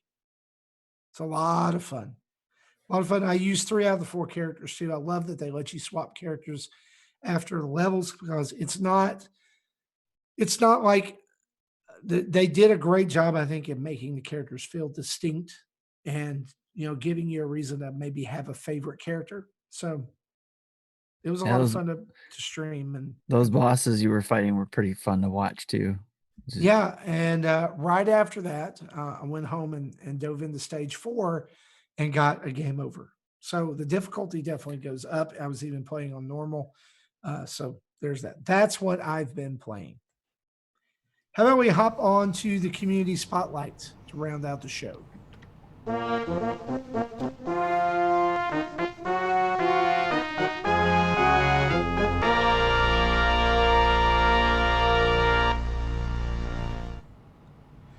All right, so we've got a couple of questions. One, actually, 3 questions. One of them came in pretty late over on our Twitter account, and I'll pull that one up for us, guys.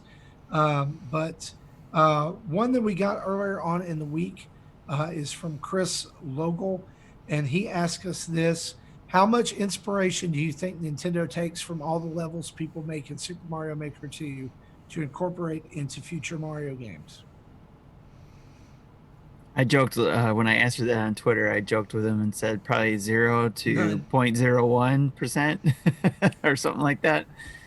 And he said he gave it up to 5% chance. But yeah, I think Nintendo developers are prideful, if that's the right word, on what they do, and do not look for inspiration in that type of area. Maybe in other areas, but not this. I would bet, and I'm not going to say that like they take ideas, but I would bet there's a few level designers that they probably watch. Like Yeah, that I mean, that would be cool. Like maybe too. that they just go, you know what, they get it. Yeah, that'd be awesome if they could find like these people who are gonna blow up the world ability and make a game and be like you said, they get it, and maybe offer them to come in and do something, like we've heard other developers do with like Sonic and all that kind of stuff. So that would be really cool. But actually taking some of those ideas of the really good ones, well, who knows? Nintendo's been changing a lot, so I mean, who knows? Maybe there's something that catches their eye from a really good one. It's funny that you they mentioned implement Sonic it. because as I was playing Streets of Rage 4 today, the thought crossed my mind of, you know what? Sega just needs to take all of its old IP that they're not doing anything with and just let everybody else have it. Because the guy who did Sonic Mania blew it out of the water. The folks who've done Streets of Rage 4 blown it out of the water. And I'm going to tell you what my number one Sega dormant IP that deserves a reboot in this, like, a loving reboot is. You know what it is? Vectorman. Oh, okay. Never heard of it. It was a late in the game Sega Genesis exclusive. They did a 2. They did Vectorman 1 and 2, but like it was, you played this robot who was made up of spheres. I'm not going to say balls because we're not dads after dark. But he was made up of spheres, and he had the ability to transform into different things. And your enemy, your arch nemesis, was a robot who had gone sentient and transformed himself into a living nuclear warhead. And so that sounds like it could hurt. Yeah, and so like it was really like for its time was like a really super tight, good side-scrolling platforming shooter. Wasn't that the game too? I think they were using to combat Super Nintendo's Donkey Kong Country. I think so. Yes. Now so I've gone back and played it on like the Genesis Mini and everything, and it doesn't hold up as well. But like, come on, like Toe Jam and Earl got a reboot. Sonic got 2D Sonic got a reboot. Now Streets of Rage has got a reboot. It's Vectorman time. There we go. I think it's time. Yeah. Jesse, what about you? You think Nintendo even sees this stuff? Oh, I'm sure they see it, but I don't think they take anything from it. The things that people do are things that Nintendo will consciously never do. Right. And like you said, it's really hard to make a really good game, normal game on Super Mario Maker. So, though that that mech that someone built late in Maker One's life was pretty amazing. Oh yeah, I remember that. You know, it's amazing what people are able to do. And like, I know, I tweeted not long before the update that Mario Maker 2 had kind of really fallen flat because you go in there and the only thing that was in the popular section for a while was like those crazy Kaizo levels, you know, like where you had to Yeah. like throw the Buzzy Beetle, spin around, catch it, bop off of it, catch it again. And Yeah, I I like, nope, I I, can't do those. I like, my hats are off to the people who make those because like the intense Right. planning, but those aren't fun. Like, I just don't feel like those are fun for me. I want a normal Mario level. Like, make it as close as you can to a level that would be in a normal Mario game, and I'll like it. Right. But I think the tools that they've given us with this new update and as well as Builder actually make that more possible than it's been since the game came out. I just hate that it's the final update. I Yeah. haven't gone back to it yet. I Final want free update though, Marty. It's final Oh, free update. yeah, I want to go back to it and try some of the new levels, but I have other things I want to play first. It's yeah. not a high priority. Gotcha. Let's move on. Mecha Dragon 101 writes in, says, "Hey Nintendo dads, it's Mecha Dragon again. Hope all you guys are staying inside and safe during this mess. From what I've been hearing, the numbers are getting less and less, so hopefully we'll all be able to go out again soon." Yes. Yes, I can't wait to go Yeah, and some like, states are starting to open up a little bit. yeah, that's true. That's true. As for my question, I wanted to ask what equipment do you dads use for your streams, for when you're recording video games and editing your videos? I've been taking a few classes on Adobe Premiere Pro on the side on Skillshare in hopes of learning to edit videos once I feel ready to start making video content again. And I wanted to know what would be the best equipment to get since it's easier to get electronics again. If time allows it, what PC specs do you recommend your computer to be if you want to stream well? Thank you so much for your time, Dad. Stay safe, and I'm looking forward to the podcast this week. Thank you. Well, let me start out by saying this: that um, I think for streaming, your mileage varies on whatever you've got. Obviously, the best thing that you can have is a great internet connection. Um, and you can do a lot with it, even if your PC is a little bit older or your Mac is a little bit older. For the last 3 years, I've done Extra Life on an Elgato HD60, which is not, and a MacBook Air, which was not optimized for that at all, but I made it work. This year, or late last year, I bought a new MacBook Pro and upgraded that. So that has helped me out a lot with that. So I do all my editing in iMovie um, and produce all of our graphics with Canva. Recently, though, like I noticed when I upgraded the MacBook Pro that the Elgato didn't want to play nice with that. So I was able through the show to get the AverMedia Portable 2 Plus, which not only allows me to stream and record to the computer, it also allows me to put a micro SD card in there and record straight to the device and then use that footage later. Justin Masson has one of those. He totally recommended it to me, and it's been, and Tim's got one too. It is the best purchase that I've made for streaming, period. It makes it so easy.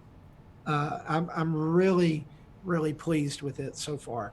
And so the only thing I'm having trouble with right now is that my MacBook Air only has two USB-C outs. So whenever I'm streaming, I've got my headphones plugged up to one, I've got the capture card plugged up to the other. So I cannot charge my MacBook while I'm streaming. So I've ordered a USB hub to hopefully help with that. And as for what headphones I use, I'm going to have to get What back was to the name of you that on that. device again? Mecca's asking in chat. Oh, AverMedia uh, Portable 2 Plus. It's normally like a $200 device, and at the start of the pandemic, they had them on sale for $99, and will probably be on sale again. So, like, don't lament if you can't find it on sale. It probably will go back on sale again. But I want to. I'll it'll take me a minute to pull up the name of the headphones I'm using because they're across the room, and I don't want to get up in the middle of the podcast. Anybody else got any suggestions? Well, what my son and I use for capture device is the Elgato HD60S. Um, that doesn't have an SD card, so you need a computer attached to it and then whatever software you want. I use OBS to record and or stream content. I want to get the four.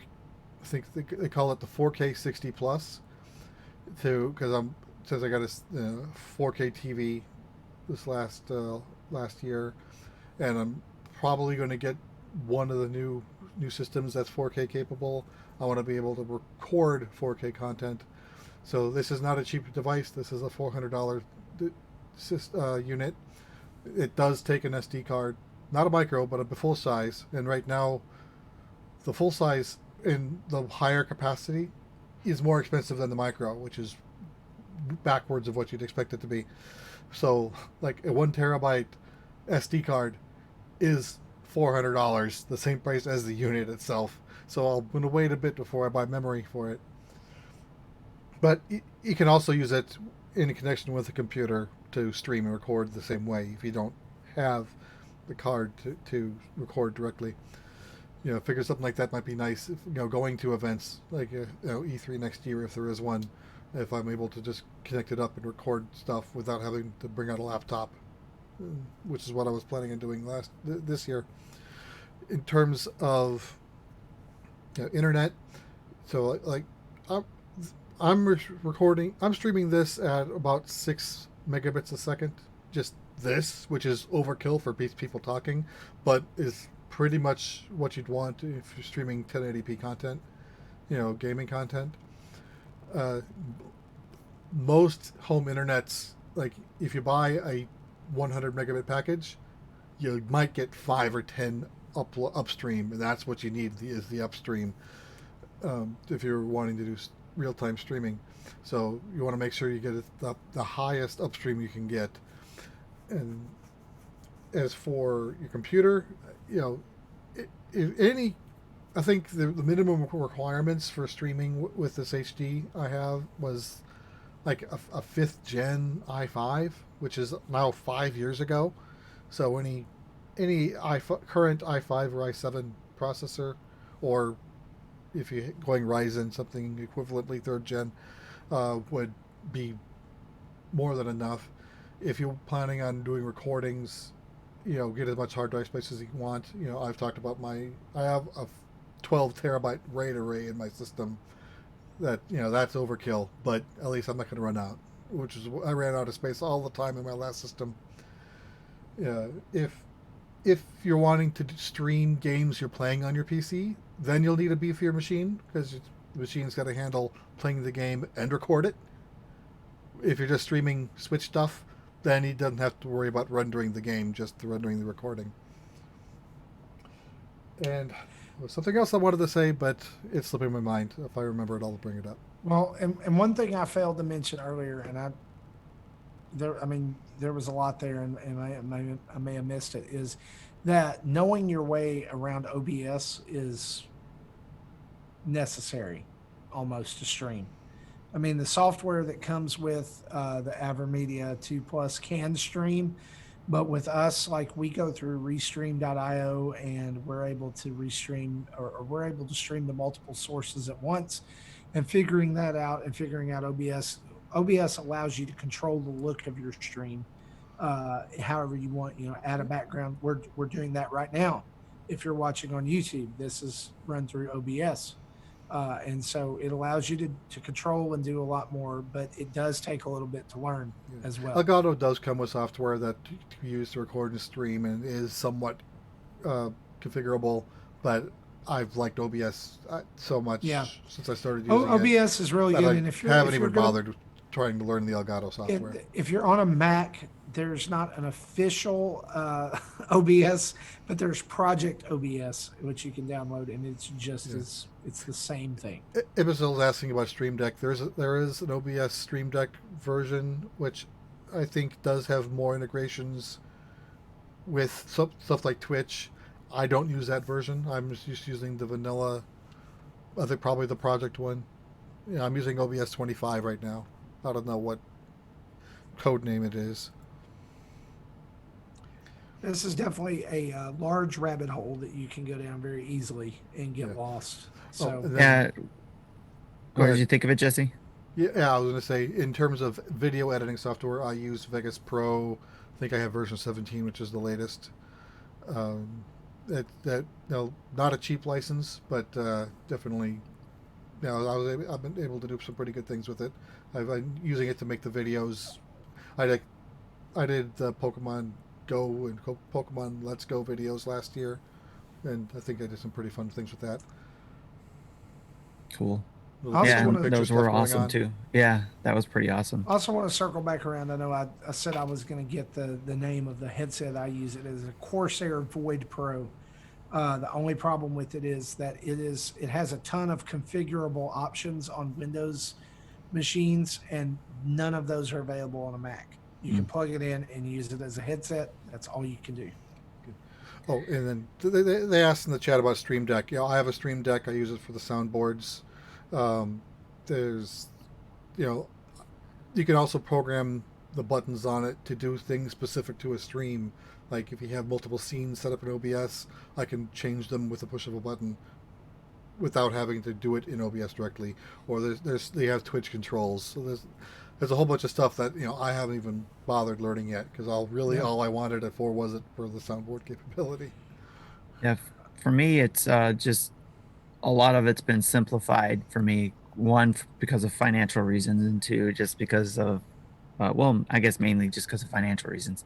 That's fair. uh, but over the years, I've tried to upgrade a little bit here and there, but um, simplified side of things, if you're trying to get started and you're building up to the bigger things, there's no way I can compete with what Jesse said. I mean, that's stuff I'm trying to get to as well. But the things that I've done over the years is starting simple. First, I've just used the 30-second capture on the Switch and caught certain things and put those together, took it off my SD card, put it together, and used my software to put together a video. So if you're learning Adobe Premiere Pro, you're great, because there's a lot of cool stuff in that you can use with that. So I've done it that way, where I've just used the Switch to capture that, put those things together, and I still do that today. If you've seen any of my videos, and not saying I know everything about that, we certainly have better people who know all kinds of better ways to do videos. But for me, it's just more I'm having fun with it. I'm sharing this stuff. So sometimes I'll use my own Switch capture methods to pull it off the SD card and put it together in the software. Now, the software I use is called Camtasia. And again, it's simple, $100, $150, depending when you buy it, tool that I buy, and I own the license. I'm not paying a monthly fee for it. So I buy that, and that's where I put a lot of my content together.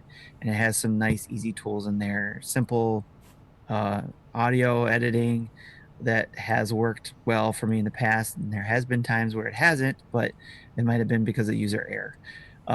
Because I think of the way I was exporting the information. But anyways, I've bought a Blue microphone because I've always heard Blue microphones are really good, and I'm sure there's other ones as well. But again, I was able to get this one at a really good price. I still use my Ness, Blue Ness. I don't think they make these anymore, but similar to this, they still sell the Snowball, which is, last time I looked, and I was talking to someone about that earlier, was that it was like $50 for the Snowball. So I mean, it's something you can start with there. I also have the Evermedia device where I capture that stuff, and mainly since I got a new computer last year or two, I haven't been using it on the the no PC version of it, use of it, where you can record without a PC, because I just directly connect it to this and use it as a way to set up my Switch through the PC and play it on my monitor. So, and it just works. But it does it, when I have taken it off of there, like if I've taken it upstairs to record something, it's an absolute godsend of a tool for me to be portable. You can switch it over to, no PC mode, and you're just capturing it and plug in your headset, plug in your controller. There's a lot of it. There's a few videos that AverMedia has on that to understand what you should plug in where to help with that. But I enjoyed that device a lot. And actually, I sold Jesse my Elgato because I had that first, but my PC, because the laptop I was using wasn't technically mine, and I had to give that up. The new Oh, I forgot about laptop, that. the new laptop I was using couldn't use the Elgato, so the AverMedia was actually worked well with the laptop I had at the time. Yeah, So so the one I used was yours, and my son picked up his own a few months ago. yes, so but those again, I was trying to simplify things. Again, I have the Steel Series headset. I love those. This is my second pair actually because I've killed the other one. I actually bought two pairs this time, so I could leave one at work and leave one at home instead of traveling with the same set, because I think that's what killed my headset the last time. But they don't make I don't think they're making these anymore. The Arctis 3s, they're heavily promoting the Arctis 1s, which Justin uses. A really good device though. The only problem is that I don't like about the Arctis 1s is that you can't use two devices at the same time, like I can with the Arctis 3s, where I can use Bluetooth with my phone, but use the line in with Switch if I was using my phone and Switch together. Yeah, I think I'm using the same headset he has. My previous headset was a V Moda. I don't know if you can see it, but I actually have my avatar engraved on the plate. Yes. But I went with the cheap version of this. That's why the earpieces are so small. But I'd like the ones that fully cover versus just sitting on top, which is why I don't use this one much anymore. Yeah. These are just a cheapo pair of JVCs. I'd already spent enough on the mic setup that I have right now for podcasting, which I bought the Yeti Blue podcasting combo that was being sold earlier this year, and it comes with an arm, a shock absorber, and the Yeti Blue microphone, as well as all the like doodads to put it all together. And so I've really been impressed with it. I don't use it for doing streams just because the arm is attached to my desk and the TV's across the room, so I have to move back and forth. So I hope that's helped you and has not been confusing. I know we didn't really talk about PC specs, but if you're looking for information on that, Jesse would be the guy like to just get the list from and go from there. We talked about it a little bit, but probably not as much as we could have. One last question here. This is from Bruce Patterson. I love this question. I think this is going to really um, be one to look at. It says, question for the show. What do you think? I'm thinking of selling our Wii U in games and all of the Disney Infinity characters that we have to update my Switch to a newer one. My boy has a light, also my wife. My daughter is getting one in November. Should I keep it for prosperity? That's a rough one. I'm kind of have a collector mentality, so when I buy things, I normally don't want to get rid of them, even if they are just sitting in a box. Yeah. Um, well, speaking as someone who still has the Wii U and still has it hooked up here at my office, um, the whole reason that I kept my Wii U is for two reasons. Number one was Wii compatibility because I don't have a Wii uh, serviced anymore, from what I understand. The second is the question you have to ask yourself, Bruce, is this: is how much money do you have tied up in digital games? All right, like how much money do you have tied up in games that cannot be either they didn't come over to the Switch and you can't get them anymore, or you just spent a lot of money on the eShop? Because the reality is, unless you go through a third party seller or a third party buyer, like you're selling yourself on eBay or something like that, then you're not going to get anything for those Disney Infinity characters. Absolutely nothing. My son has two drawers full of Skylanders at home. And the last time I checked on prices for those, they were our local game exchange was going to give me a quarter a piece. That's still pretty good. It is still, I mean, it's pretty good. I mean, it's like they're sitting there doing nothing, or I'm getting a quarter for them. But like, don't expect like dollars for your Right. Disney Infinity figures. They're like, unless you're selling to a collector. Yeah. Like, and you may want to look at that. If you don't have anything encumbering you to the eShop, and you can find somebody to buy those characters, I say go for it. If unless like you just have to have the nostalgia thing. But I'll say this: if there's even an inkling that you're going to want the Wii U again, don't do it. Keep it, tough it out, save up the money, get the Switch that way. Yeah, and going on that inkling thing is if you've ever done it before and you've on any other system and you regretted it, you're going to regret this one too. Even though it wasn't that big of a deal for a lot of people, obviously it didn't sell that well. It was a big deal to you. You bought it and you got some good games probably for it. Probably some games that haven't been brought over. I would say it's going to be one of those systems that people are going to want. Maybe it's not right now, but later on, if you can hold on to it, hold on to it. And then even if you are willing to sell it now, sell it when it's hot, when everybody's looking for it. And if not, you still got it. Like Marty said, is be able to play some of those old games you might have downloaded too. So it's a great system. Unfortunately, it didn't do well. And for me personally, I kept mine as well because of past experiences where I did sell things in order to get the next best thing. And now I've regretted it. I even regret selling my PS Vita because I had to sell that in order to put money towards the Switch when I was pre-ordering that. But I researched a lot about what was coming to the Switch or potentially coming to the Switch 2, where I was like, okay, a lot of the games I like on the Vita, maybe not all of them, especially the Sony specific ones, but a lot of the ones that were there already were looking like they were going to come to the Switch. Like Axiom Verge, for example. That was one I was like, I love Axiom Verge on PS Vita. I was into it at the time.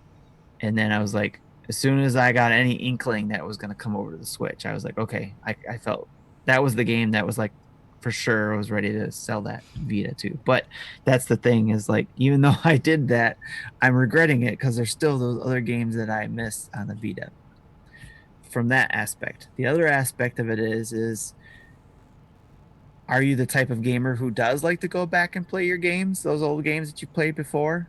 Or are you the type of gamer that likes to move forward?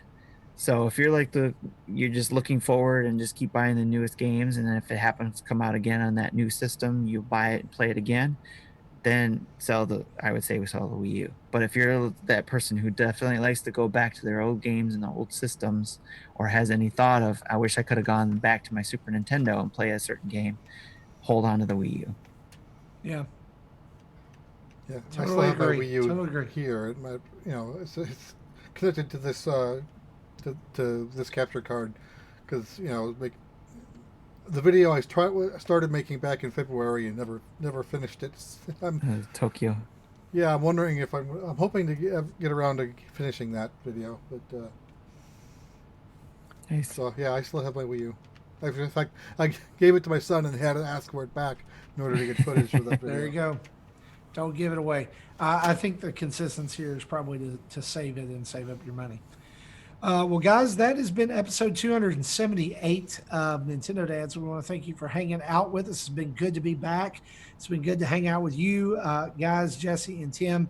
And we want to thank you, patrons, for making this show possible. We also want to say a huge thanks to our Patreon producers who really they're in at the $30 level. They're the big believers. They're the ones who are all in. And so thank you to them. Chris Mears, Dave Ernsberger, Sean Abbott, Antonio Contronio, and a couple others. And I'm sorry I missed your names. I closed down Patreon, and you can fire all of your angry emails to Justin Masson at nintendodads.org. And he'll get your name right on the show next week. Guys, you can also head over our website. That's nintendodads.org. All of our YouTube videos, tweets, podcast episodes, social media are linked to our Patreon page, as well as the Nintendo Dads shop for Nintendo Dads merch. And by the way, let me mention right now that t-shirt contest is going on now through May 31st. You can find the details for that in the Discord, on our Twitter, and on our Facebook page. If you want to help design a brand new t-shirt for Nintendo Dads for 2020, get in on that and you can be a part of history. You can also find us in most places that people are social, like Patreon, Twitter, Facebook, Instagram, Twitch, YouTube. Just type in Nintendo Dads and we're there. You can email us at nintendodads@gmail.com, or you can call in and leave a good old-fashioned voicemail at 929-25-NDADS. That's 929-256-3237.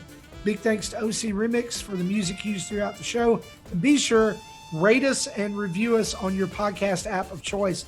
That's CastBox, iTunes, Stitcher, Google Play, Spotify. Wherever you listen to podcasts, a 5-star review with written words helps people find the show and lets people know about all the goodness going on right here at Nintendo Dads. So for me, for Tim, and for Jesse, this has been episode 278. Thanks for hanging out with us again. We'll see you later. Bye-bye.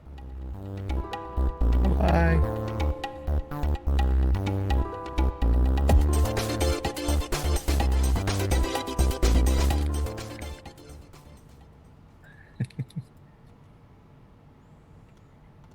Thank you for listening to Nintendo Dads.